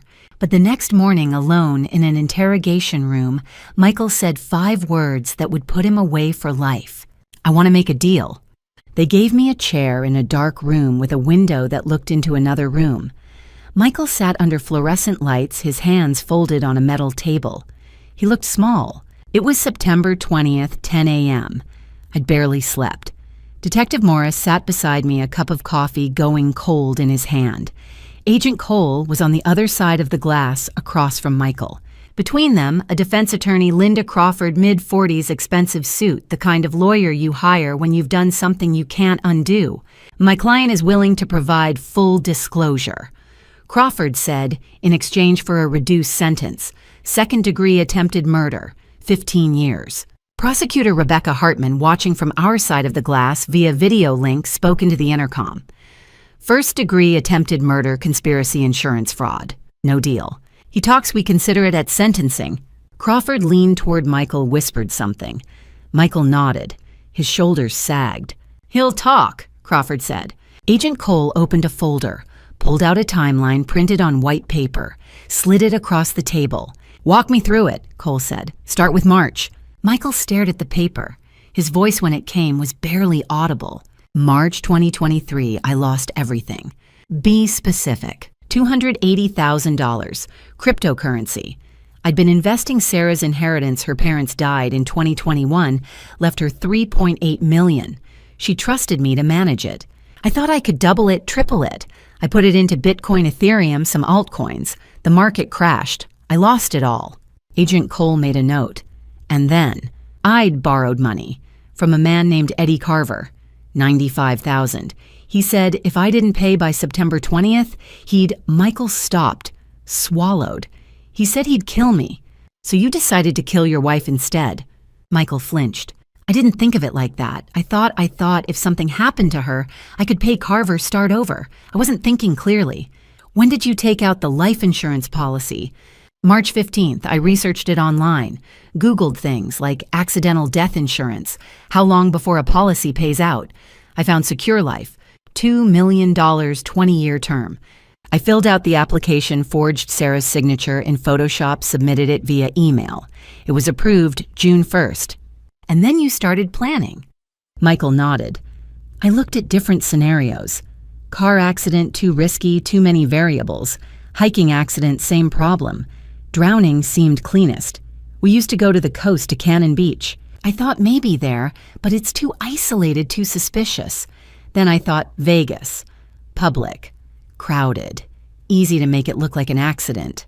When did you contact Victor Reeves? August 20th. I found him on a dark web forum, encrypted messaging. He said he could handle it. $15,000 up front, $85,000 on completion. I wired the deposit August 28th. Agent Cole leaned forward. What was the plan? Victor was supposed to meet Sarah at the pool at Caesars on September 13th, slip GHB into her drink, help her back to the room when she got disoriented, stage a drowning in the bathtub, make it look like an accident. And you were okay with that? Michael's jaw tightened. I was desperate. When did you book the Vegas trip? September 10th. I told Sarah it was a surprise anniversary trip. She believed me. She always believed me. His voice cracked. I stole her credit card that week, kept it in my safe at home. I knew I'd need cash after everything. September 12th, what happened? Michael closed his eyes. I drove her to the airport, called Victor on the way, told him she was coming. At the airport, I watched her go through security. I thought that was the last time I'd see her. Then I left. Got a call from Victor around 3:17 p.m. He asked if the plan was still on. I was about to say yes when I saw the news. Flight 447 crashed, all passengers lost. What did you feel? Michael opened his eyes, looked straight at Agent Cole. Relief. The word hung in the air. Relief, Agent Cole repeated. Yes, I called Victor back. Told him the job was off. That fate had done his work for him. I didn't have to do anything. God handed it to me. I pressed my hand over my mouth. Morris squeezed my shoulder. Why did you feel relief? Agent Cole asked. 156 people were dead. Michael was quiet for a long time. When he finally spoke, his voice was small, broken, because I didn't have to be the one who killed her, because I could tell myself I hadn't done it, that it was just bad luck, fate, not me. But you'd already hired someone to kill her. I know. You'd already forged documents, wired money, planned her murder for 5 months. I know. So tell me, Mr. Bennett. Agent Cole's voice was very quiet, very steady. Did you feel any remorse when you saw the news, when you saw that 156 innocent people had died? Michael stared at the table, at his hands, at the timeline printed in black ink. I felt relieved, he whispered. Does that make me a monster? Agent Cole closed the folder. Yes. On September 21st, 2023, King County prosecutors charged Michael James Bennett with attempted first-degree murder insurance fraud conspiracy to commit murder and theft. Bail was denied. His trial was set for March 2024. I sat in the observation room long after Michael was taken away, stared at the empty chair where he'd sat, at the fluorescent lights still buzzing overhead. You okay? Morris asked. I didn't answer. Didn't know how to. Because the man I'd loved, the man I'd married, the man I'd trusted, had just confessed to planning my murder for 5 months, had hired a stranger to drug me and drown me, had felt relieved when a plane full of people crashed because it meant he didn't have to get his hands dirty, and somewhere buried under the horror and the grief, I felt something else. Relief. Because I was alive. Because he hadn't won. Because in 6 months, I'd walk into a courtroom and tell the world exactly what he'd done. I had 6 months to figure out how to live as the woman who survived. 6 months after I walked out of a safe house in Tacoma, I stepped into courtroom 3A at the King County Superior Court and saw my husband in an orange jumpsuit. He'd lost 20 pounds. I'd lost a marriage, a name, and the belief that I knew how to read people. It was March 4th, 2024, a Tuesday. The courtroom smelled like old wood and industrial cleaner. Judge Thomas Kellerman, 61, silver-haired with 23 years on the bench, sat beneath the Washington state seal. 12 jurors, 7 women, 5 men ages, ranging from 23 to 67, filled the jury box. Diana sat 3 rows behind me, her hand resting on the back of my chair. Michael sat at the defense table beside his attorney Linda Crawford, a woman in her early 50s with sharp eyes and a navy suit. He didn't look at me. He hadn't looked at me since the day I walked into his living room and said his name. At 9:02, Judge Kellerman tapped his gavel. The state of Washington versus Michael James Bennett. Will counsel please rise for opening statements? Prosecutor Rebecca Hartman stood. She was 38, auburn-haired, with 14 years in the King County Prosecutor's office. She walked to the center of the room, hands clasped, and spoke directly to the jury. This is a case about greed dressed as love, she began. Michael Bennett looked his wife in the eye, kissed her goodbye, and drove her to the airport knowing a hired killer was waiting in Las Vegas. When fate intervened and a plane fell from the sky, killing 156 innocent people, Michael Bennett did not mourn. He celebrated. You will hear a recording of that celebration.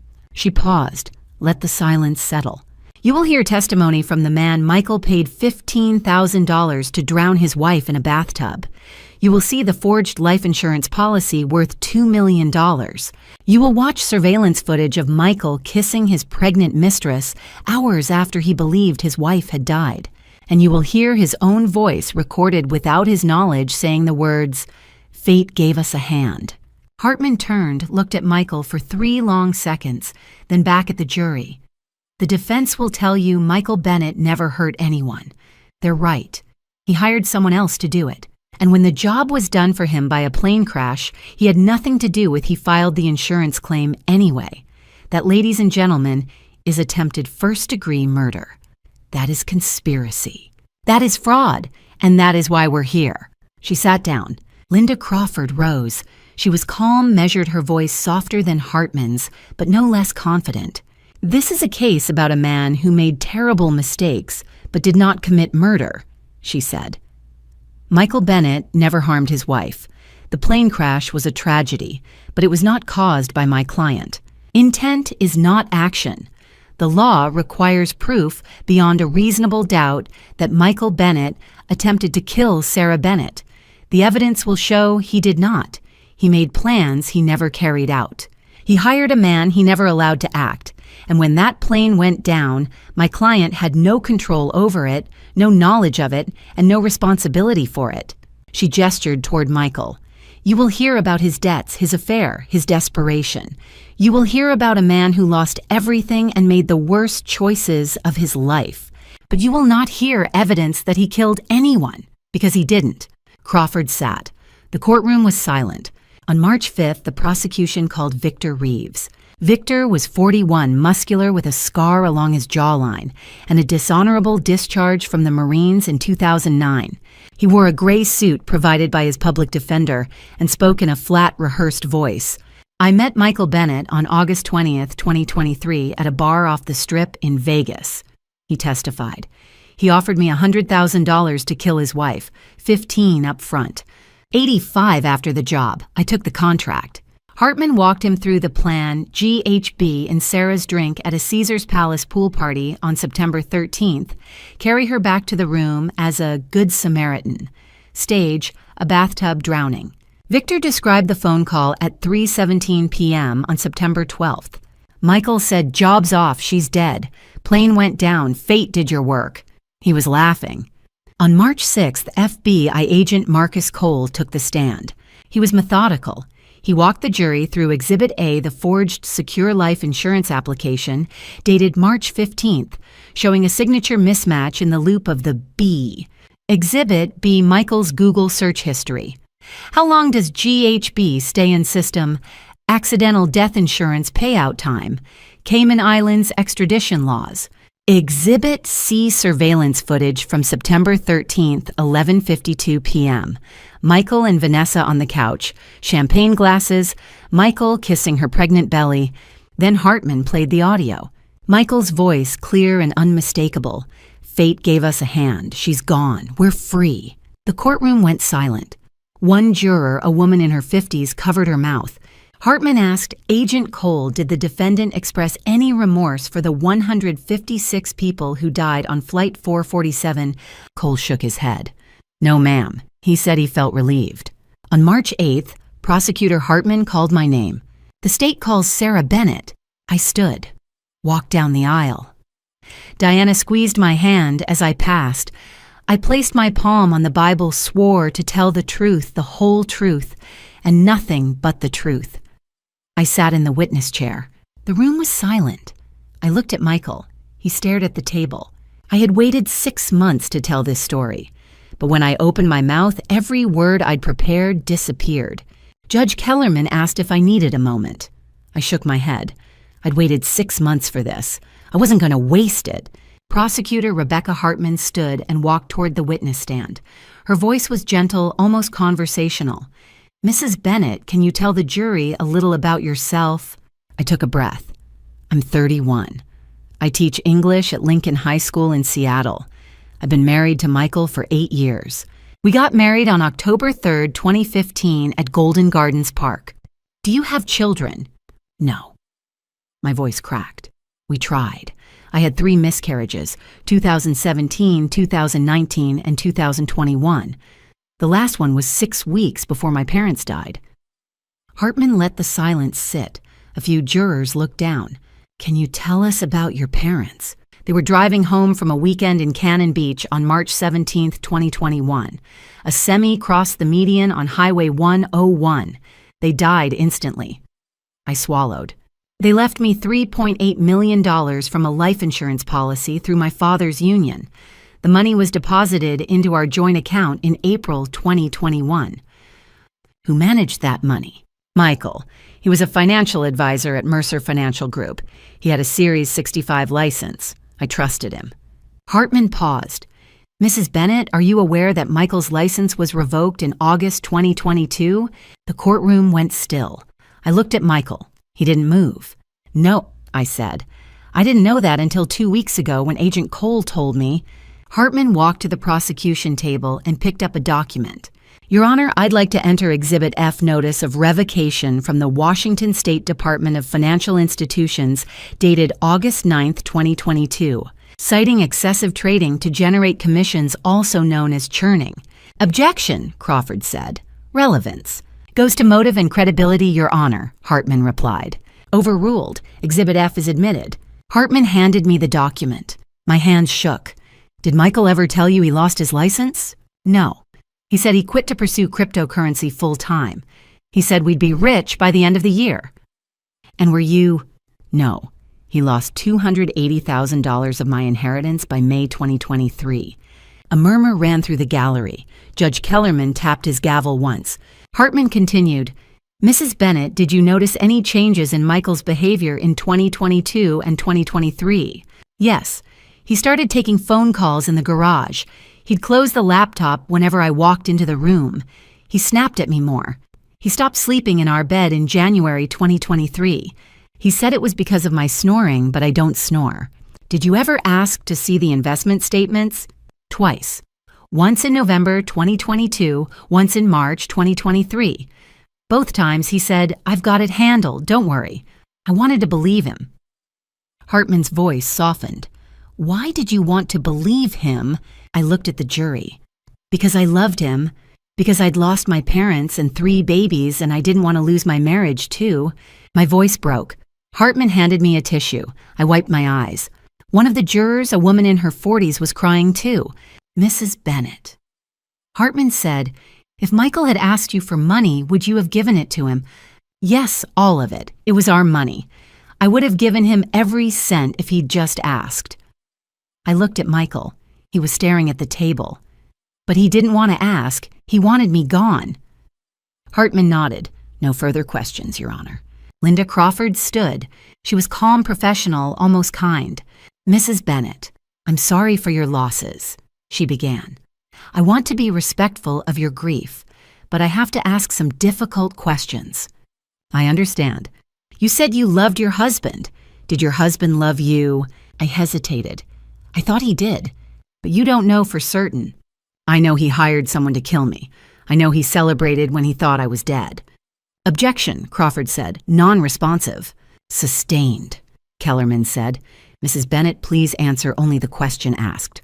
Crawford continued. Mrs. Bennett, isn't it true that you discussed divorce with Michael in February 2023? My stomach tightened. I suggested marriage counseling. Michael said no. And didn't he say, quote, divorce would destroy me financially? Yes. And what did you think he meant? I looked at her. At the time, I thought he meant emotionally, that losing me would destroy him. Now I know he meant the inheritance. If we divorced, I'd take my money. If I died, he'd keep all of it. $3.8 million from my parents plus $2 million from the forged policy. $5.8 million total. Crawford didn't flinch. But you admit your marriage was troubled. Yes. You admit Michael was under financial stress. Yes. You admit you discussed ending the marriage. I suggested counseling, I said. He's the one who planned murder. Objection, Crawford snapped. Your Honor. Overruled, Kellerman said. The witness is entitled to her opinion based on the evidence. Crawford sat down. Hartman stood for redirect. Mrs. Bennett, One last question. The FBI recovered 67 emails from your husband's laptop. I'd like to read one aloud. She walked to the screen. An email appeared projected for the entire courtroom. Draft, not sent date, August 14th, 2023, to Michael Bennett, self-subject, final numbers. If S dies, we'll have $5.8 million total. V and I can disappear. Baby born in Caymans, no extradition for fraud under $10 million. Victor wants $100,000, but he's worth it. Once the policy pays out, we're gone by November. V doesn't know about the hitman. She thinks it's fate. Better that way. The courtroom was silent. I heard someone in the gallery sob.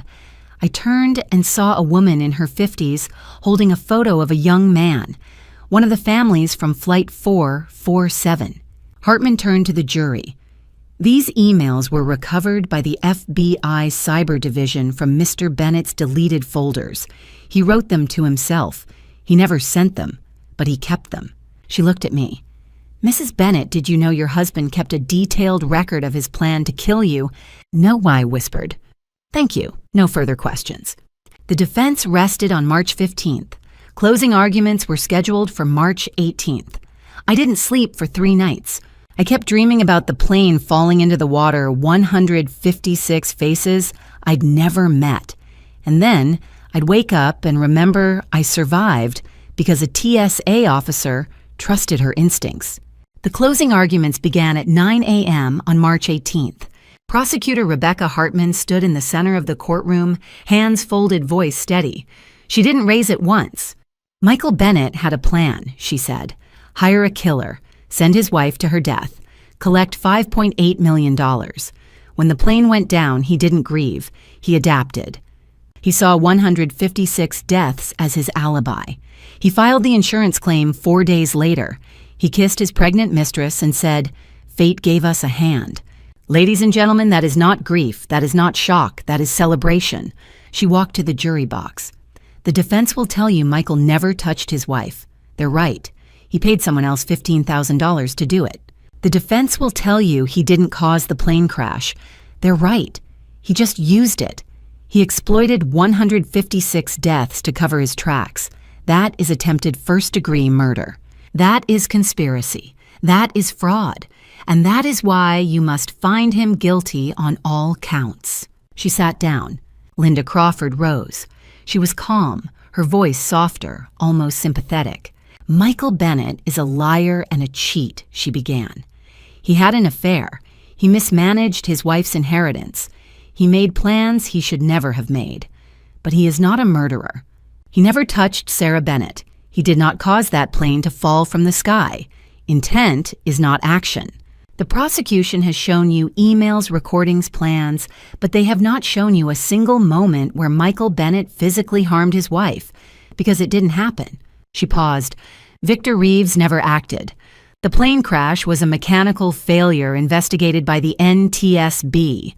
Michael's celebration was shock denial relief that his wife wasn't on that plane. Was it appropriate? No.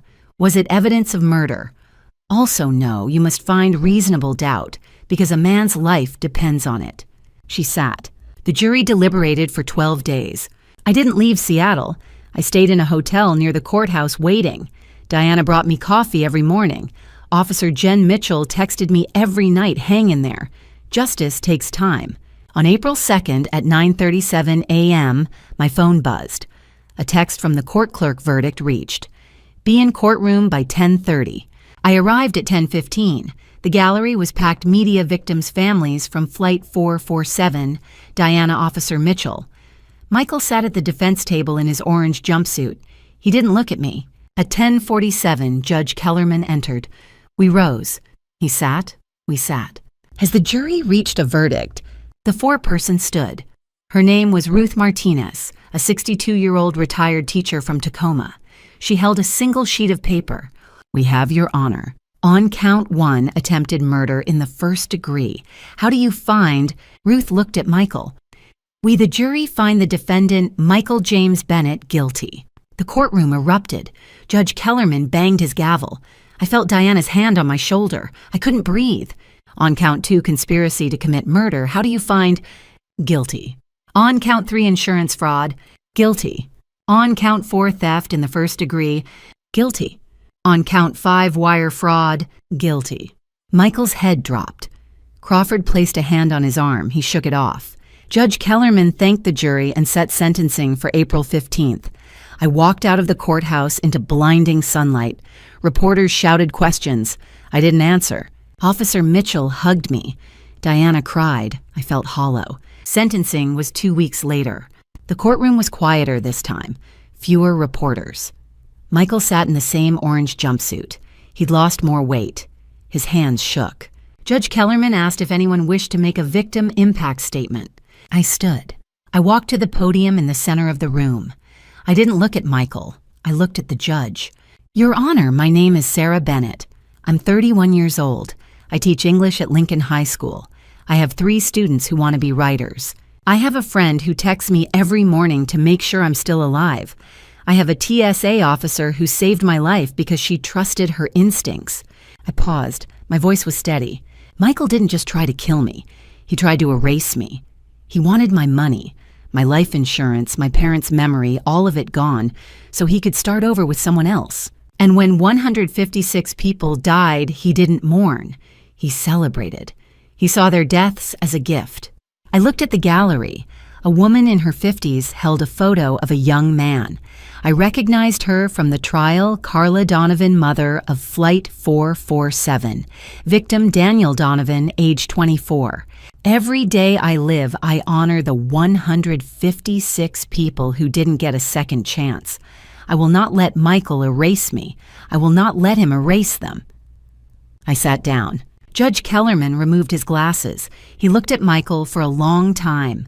Mr. Bennett, he said, I have been a judge for 23 years. I have seen murders of passion, murders of desperation, murders of stupidity.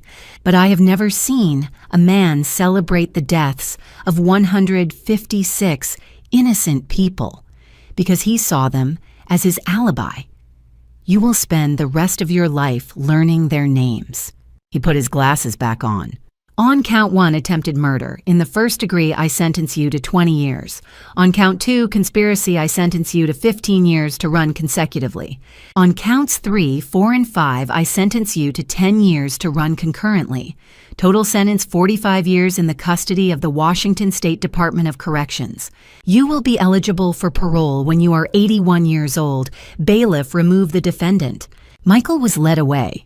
He didn't look back. 1 week later, on April 22nd, Vanessa Cole accepted a plea deal. She pleaded guilty to rendering criminal assistance in the second degree.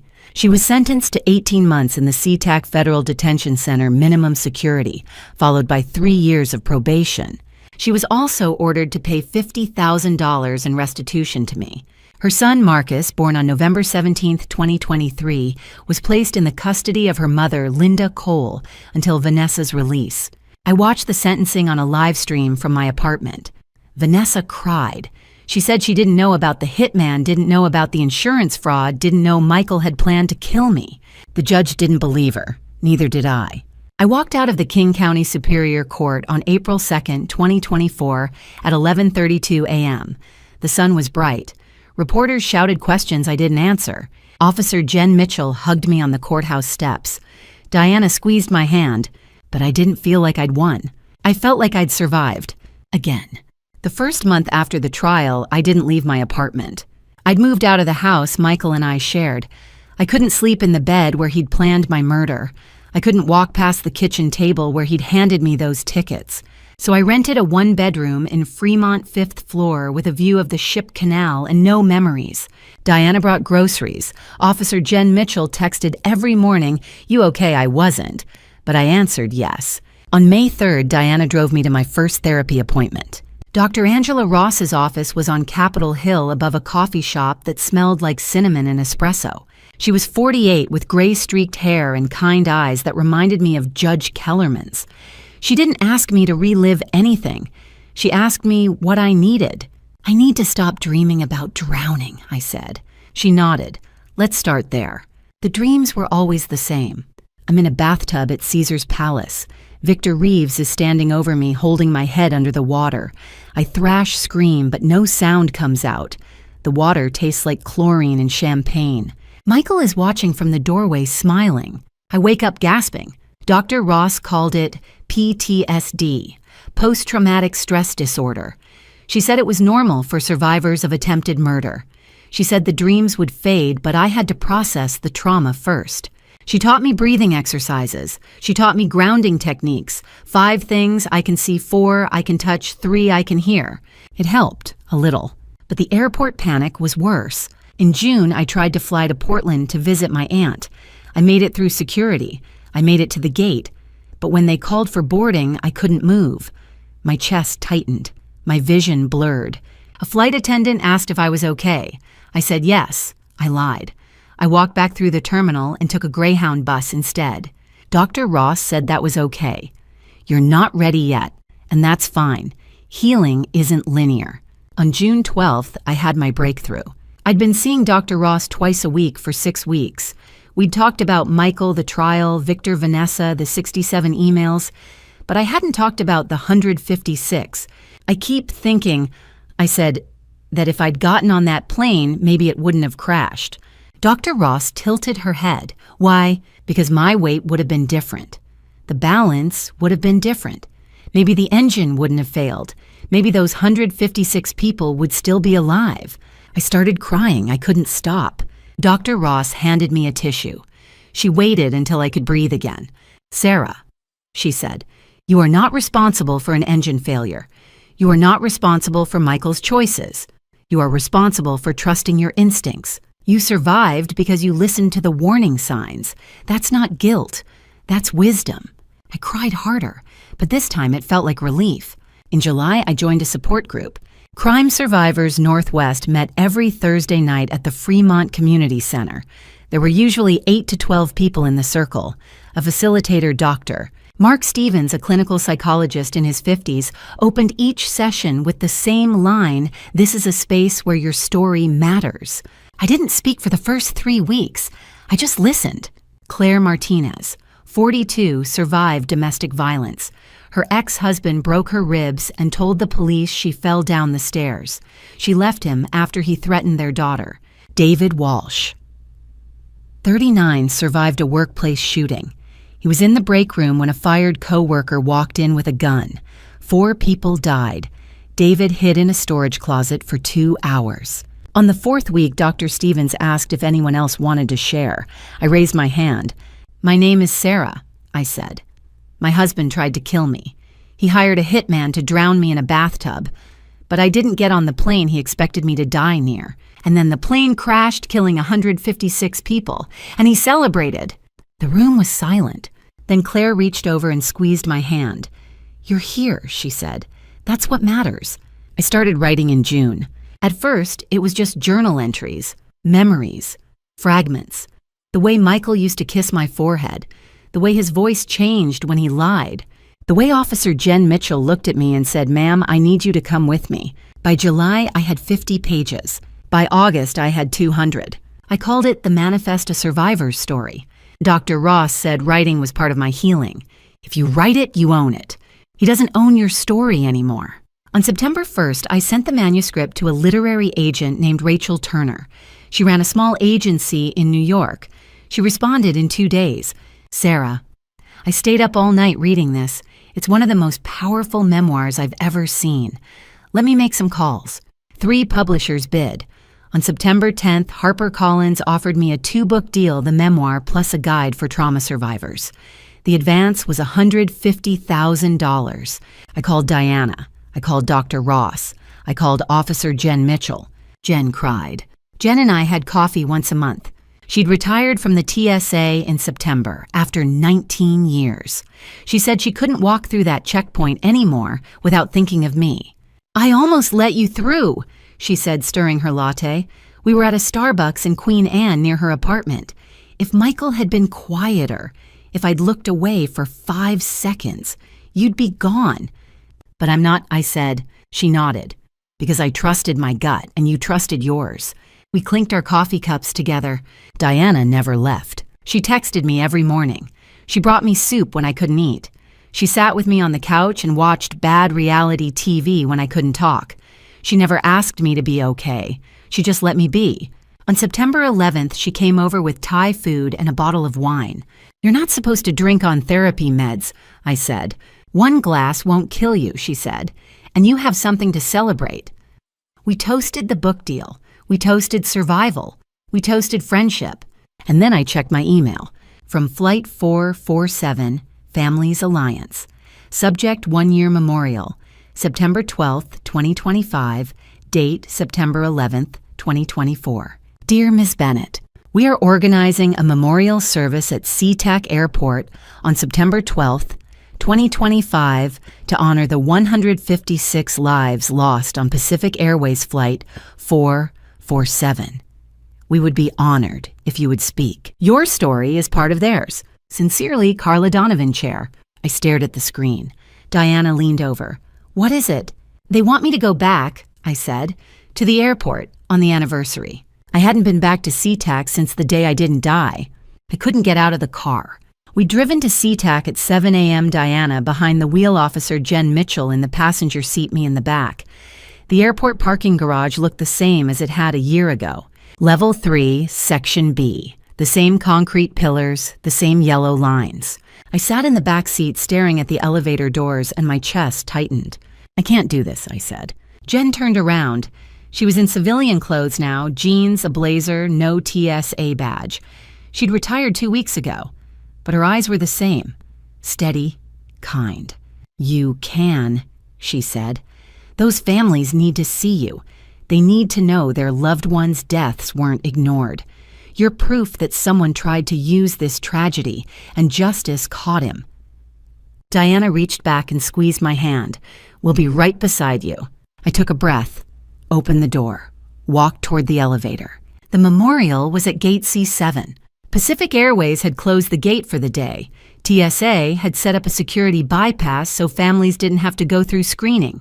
I walked through the sterile hallway, past Starbucks, past Hudson News, past the spot where Officer Jen Mitchell had grabbed my arm and said, "Ma'am, I need you to come with me." The gate area had been transformed. 156 empty white chairs sat in rows facing a small stage. Each chair had a name card. I saw Daniel Donovan, 24, in the 3rd row. I saw Amy Morrison, 28, Portland, Oregon, in the 7th. There were flowers everywhere. White lilies, white roses. A large screen behind the stage cycled through photos of the victims. 3 seconds per face, 7 minutes and 48 seconds per loop. 400 people filled the space.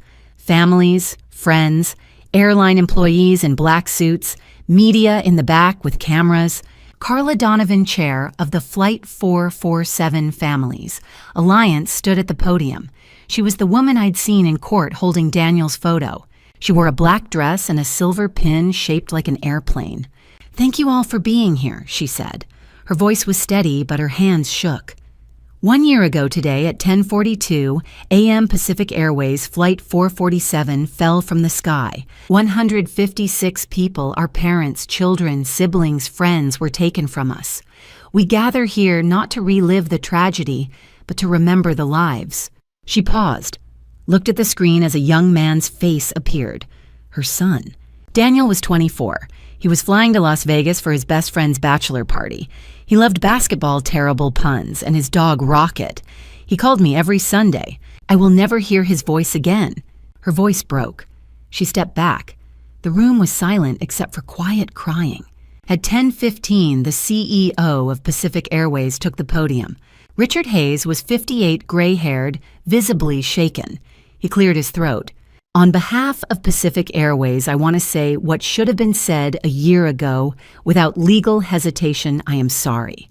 Our maintenance team failed to detect a hairline fracture in a fan blade during a routine inspection on August 15, 2023. This was human error compounded by procedural failure. The NTSB confirmed this in their final report. We have implemented new protocols, but no protocol will bring back the 156 souls we lost. I am sorry." He stepped down. Some families nodded. Others looked away. Dr. Ellen Bradford, an NTSB representative, spoke next. She explained the technical findings in plain language: catastrophic engine failure, fan blade fracture, no pilot error, no weather factor. It was a maintenance failure. It was preventable. At 10:42 a.m., exactly 1 year after the crash, Carla called my name. "We have a special guest today," she said.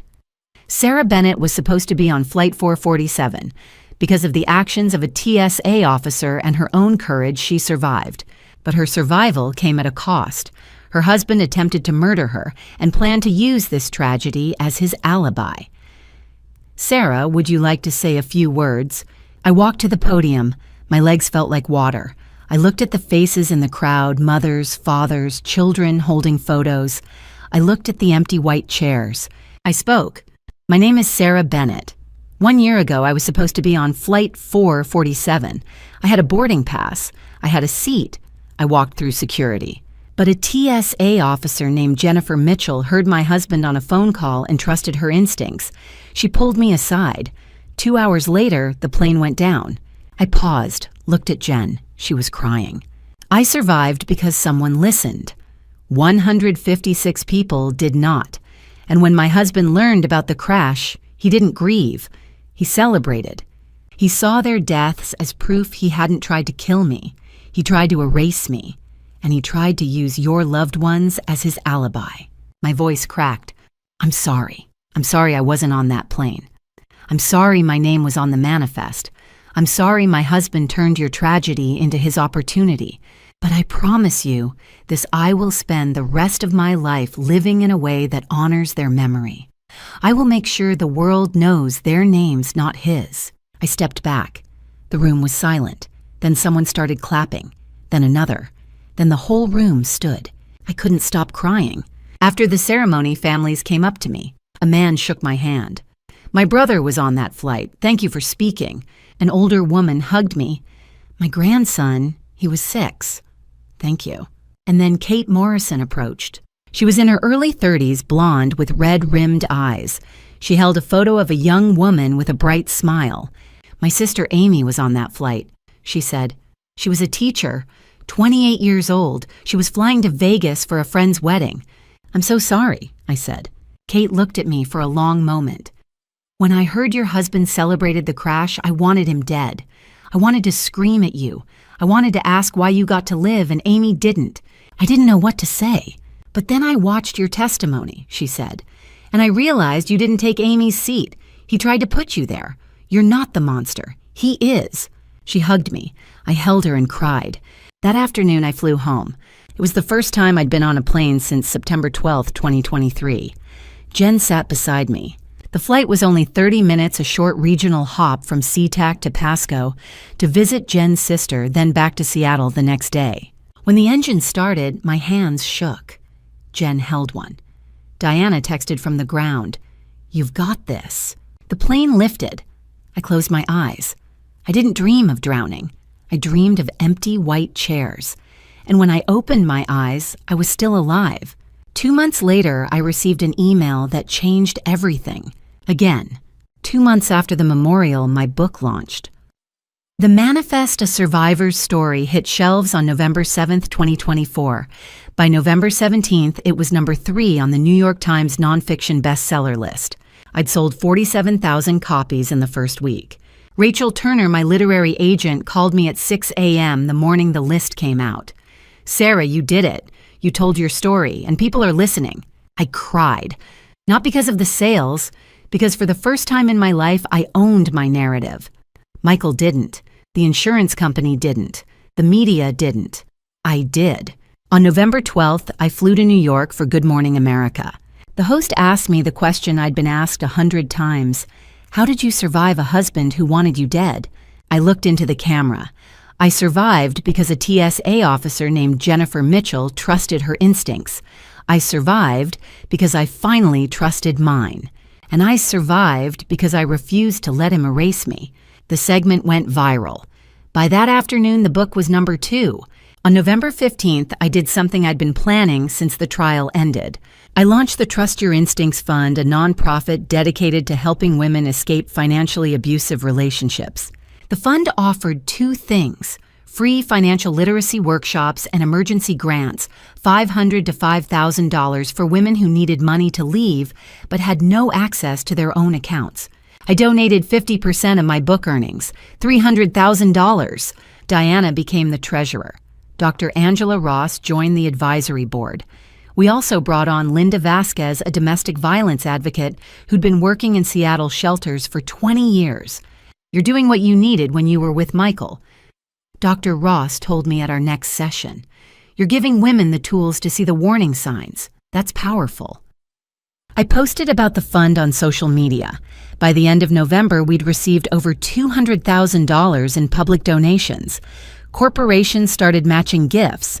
Survivors started reaching out. One woman wrote, "Your story saved my life. My husband controlled all our money. I didn't think I could leave. Now I have a plan."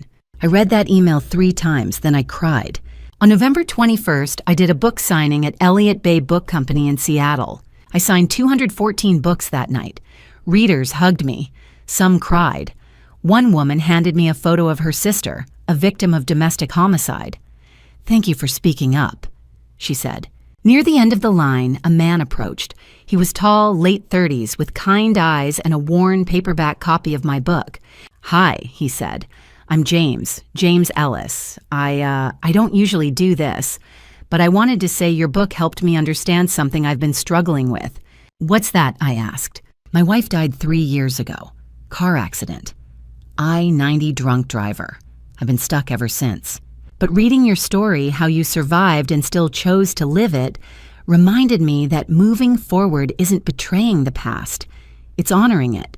I didn't know what to say, so I said, "Thank you." He smiled. "Would you maybe want to get coffee sometime?" I hesitated, then I said yes. We met on December 15th at a cafe in Fremont. We talked for 3 hours. James was an architect. He had a 7-year-old daughter named Mia who loved drawing and asked too many questions. His wife Laura had died in March 2021, the same month I lost my parents. "I'm not good at this," I said. "Dating? I don't know if I'm ready." "I'm not either," James said. "But maybe we're 2 people who understand loss and still want to try anyway."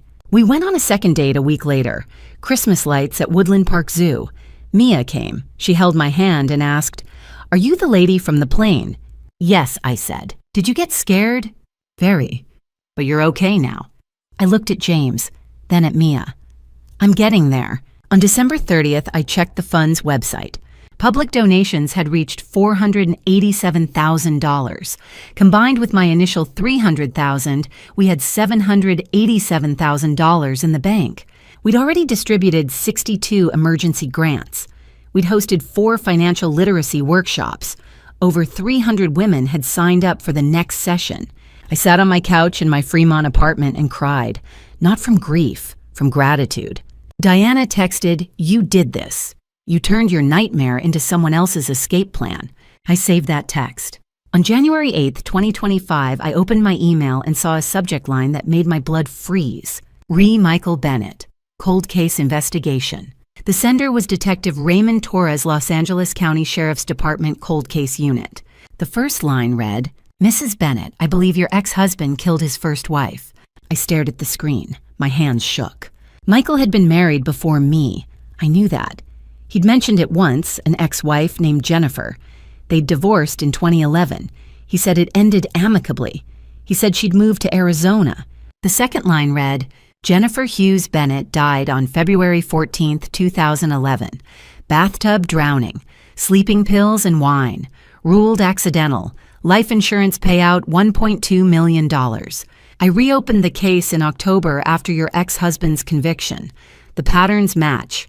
I need your help." I closed my laptop, called Diana. She answered on the first ring. "He did it before," I whispered. "He's done this before." I called Detective Raymond Torres back on January 9th. "I'll help," I said. "Whatever you need." Over the next 4 months, I learned the story of Jennifer Hughes. She'd married Michael in 2009. She was 27, a marketing manager, bright and ambitious. Her younger sister, Emily, told me Jennifer changed after the wedding. She stopped answering calls. She stopped visiting family. Michael said she was focusing on her career. But Emily knew better. In January 2011, Jennifer had a miscarriage. Emily tried to reach out. Michael said Jennifer needed space. On February 14, 2011, Valentine's Day, Jennifer drowned in the bathtub of their West Hollywood apartment. Toxicology showed Ambien and a blood alcohol level of 0.12. The coroner ruled it accidental. A depressed woman pills wine, a tragic mistake. Michael collected $1.2 million in life insurance. Emily never believed it, but she was 25 grieving and no one listened until she read my book. In November 2024, Emily Hughes read The Manifest. She saw herself in my story: a controlling husband, financial manipulation, a forged insurance policy. She called Detective Torres in December. Torres reopened the case in January. He subpoenaed Jennifer's old laptop from Emily's storage unit. The FBI's cybercrimes unit recovered 67 deleted emails from Michael's drafts folder, dated 2009 to 2010. One email dated February 10, 2010 read, "Once Jay is out of the picture, the insurance will cover everything. I'll finally be free of this debt. No more pretending." The insurance policy had been filed on March 15, 2010, 1 year before Jennifer's death. Her signature was forged using Photoshop, the same software, the same technique, 13 years before he did it to me. Torres also reanalyzed cell tower records from February 14, 2011. Michael's phone placed him at the apartment between 9:47 and 11:32 p.m., the window when Jennifer died. His alibi: a friend in Pasadena 60 miles away. In 2025, that friend recanted. Michael asked me to lie. I was afraid of him. A forensic pathologist reviewed the 2011 autopsy photos. She found what the original coroner missed: petechiae broken blood vessels in Jennifer's eyes, bruising on her shoulders, signs she'd been held underwater. The trial began on June 2, 2025 in Los Angeles County Superior Court. District Attorney Lisa Brennan prosecuted. Michael's Washington attorney Linda Crawford declined the case. A public defender named Robert Kane took over. He had no chance. Emily testified first. She cried through the whole thing. She talked about how Michael isolated Jennifer, how he controlled her bank accounts, how she tried to warn her sister, but Jennifer wouldn't listen. "I lost her twice," Emily said. "Once when she married him, and again when he killed her." Dr. Marcus Reed, the FBI forensic expert, walked the jury through the 67 emails. The courtroom was silent. One juror covered her mouth. Another cried. On July 18th, I took the stand. DA Brennan asked me to explain the patterns, the forged signatures, the deleted emails, the insurance policies filed on March 15, 2010, for Jennifer, 2023 for me. The isolation, the control, the celebration. "He didn't just do this once," I said. "This is who he is." The defense tried to argue coincidence. The jury didn't buy it. On August 12, 2025, the jury found Michael Bennett guilty of first-degree murder and insurance fraud. On August 20th, Judge Patricia Morales sentenced him to life in prison without the possibility of parole. Combined with his 45-year sentence in Washington, Michael Bennett, age 37, would die in prison. He didn't look at me. He didn't look at Emily. He stared at the floor. I felt nothing, not relief, not anger, just closure. On September 11, 2025, I visited Jennifer's grave. She was buried at Forest Lawn Memorial Park in Glendale. Emily met me there. We stood in front of a simple headstone: Jennifer Marie Hughes, 1982 to 2011. Beloved sister, friend, and fighter. "Thank you," Emily said, "for telling your story, for helping me find justice for her." I shook my head. She didn't die in vain. She saved my life. I just wish I could have saved hers. Emily took my hand. "You did. You made sure the world knows what he is. That's how you save someone, by refusing to let them be forgotten." We stood there for a long time. Then we left flowers, white lilies, and walked away together. In December 2025, I flew to Hawaii with James and Mia. I didn't panic on the plane. I didn't dream of drowning. I looked out the window at the ocean below and thought about empty white chairs, about Jennifer, about the 156, about Officer Jen Mitchell and Dr. Angela Ross and Diana and Emily Hughes, and every person who'd trusted their instincts when I couldn't trust my own. When we landed, Mia held my hand. "Miss Sarah, are you happy?" I smiled. "Yes, I really am. The Trust Your Instincts Fund helped over 1,200 women in its first year. We raised $2.1 million. By December 2025, I returned to teaching full-time and enrolled in a Master of Social Work program at the University of Washington, specializing in trauma recovery. James asked me to move in with him. I said yes. I learned 3 things from the flight that never took off and the marriage that nearly killed me. Trust your instincts. They will save your life. Tell your story. Someone needs to hear it. And survival is not the ending. It's the beginning. And to you. Listening to this story, remember this. I learned 3 lessons from the flight that never took off and the marriage that nearly killed me. First, trust your instincts. God gave us intuition for a reason not to ignore it, but to listen when something feels wrong. I ignored the warning signs because I wanted to believe in love. Don't make my mistake. If someone isolates you from family, controls your money, or celebrates tragedy, run. Trust what God placed in your heart to protect you. Second, tell your story. God didn't save me just for myself. He saved me so I could warn others. Family betrayal cuts deepest because we trust those closest to us. Family revenge might feel satisfying, but justice is what heals. When someone you love becomes your greatest threat, speaking up isn't weakness, it's survival. Don't stay silent like I did for 8 years. Your story might save someone else. Third, survival is not the ending, it's the beginning. God doesn't waste our pain. He redeems it. I thought my life was over when I walked away from that marriage. Instead, I found Purpose Teaching Advocacy, a fund that's helped over 1,200 women escape family betrayal. I found love again, real love, built on truth. I found myself. Don't be like me. Don't wait until you're standing at an airport security checkpoint seconds from death to trust your gut. Don't wait until a detective shows you 67 deleted emails to see the truth. Act now. Leave now. Ask for help now. If my story resonated with you, please share it. Comment below if you've ever ignored a red flag. Subscribe to hear more stories like mine, some fictional meant to educate and empower. Thank you for listening to the very end. And remember, the next stories may contain fictionalized elements designed for educational purposes. If that's not for you, please choose content that fits your preferences. Stay safe. Trust God. Trust yourself.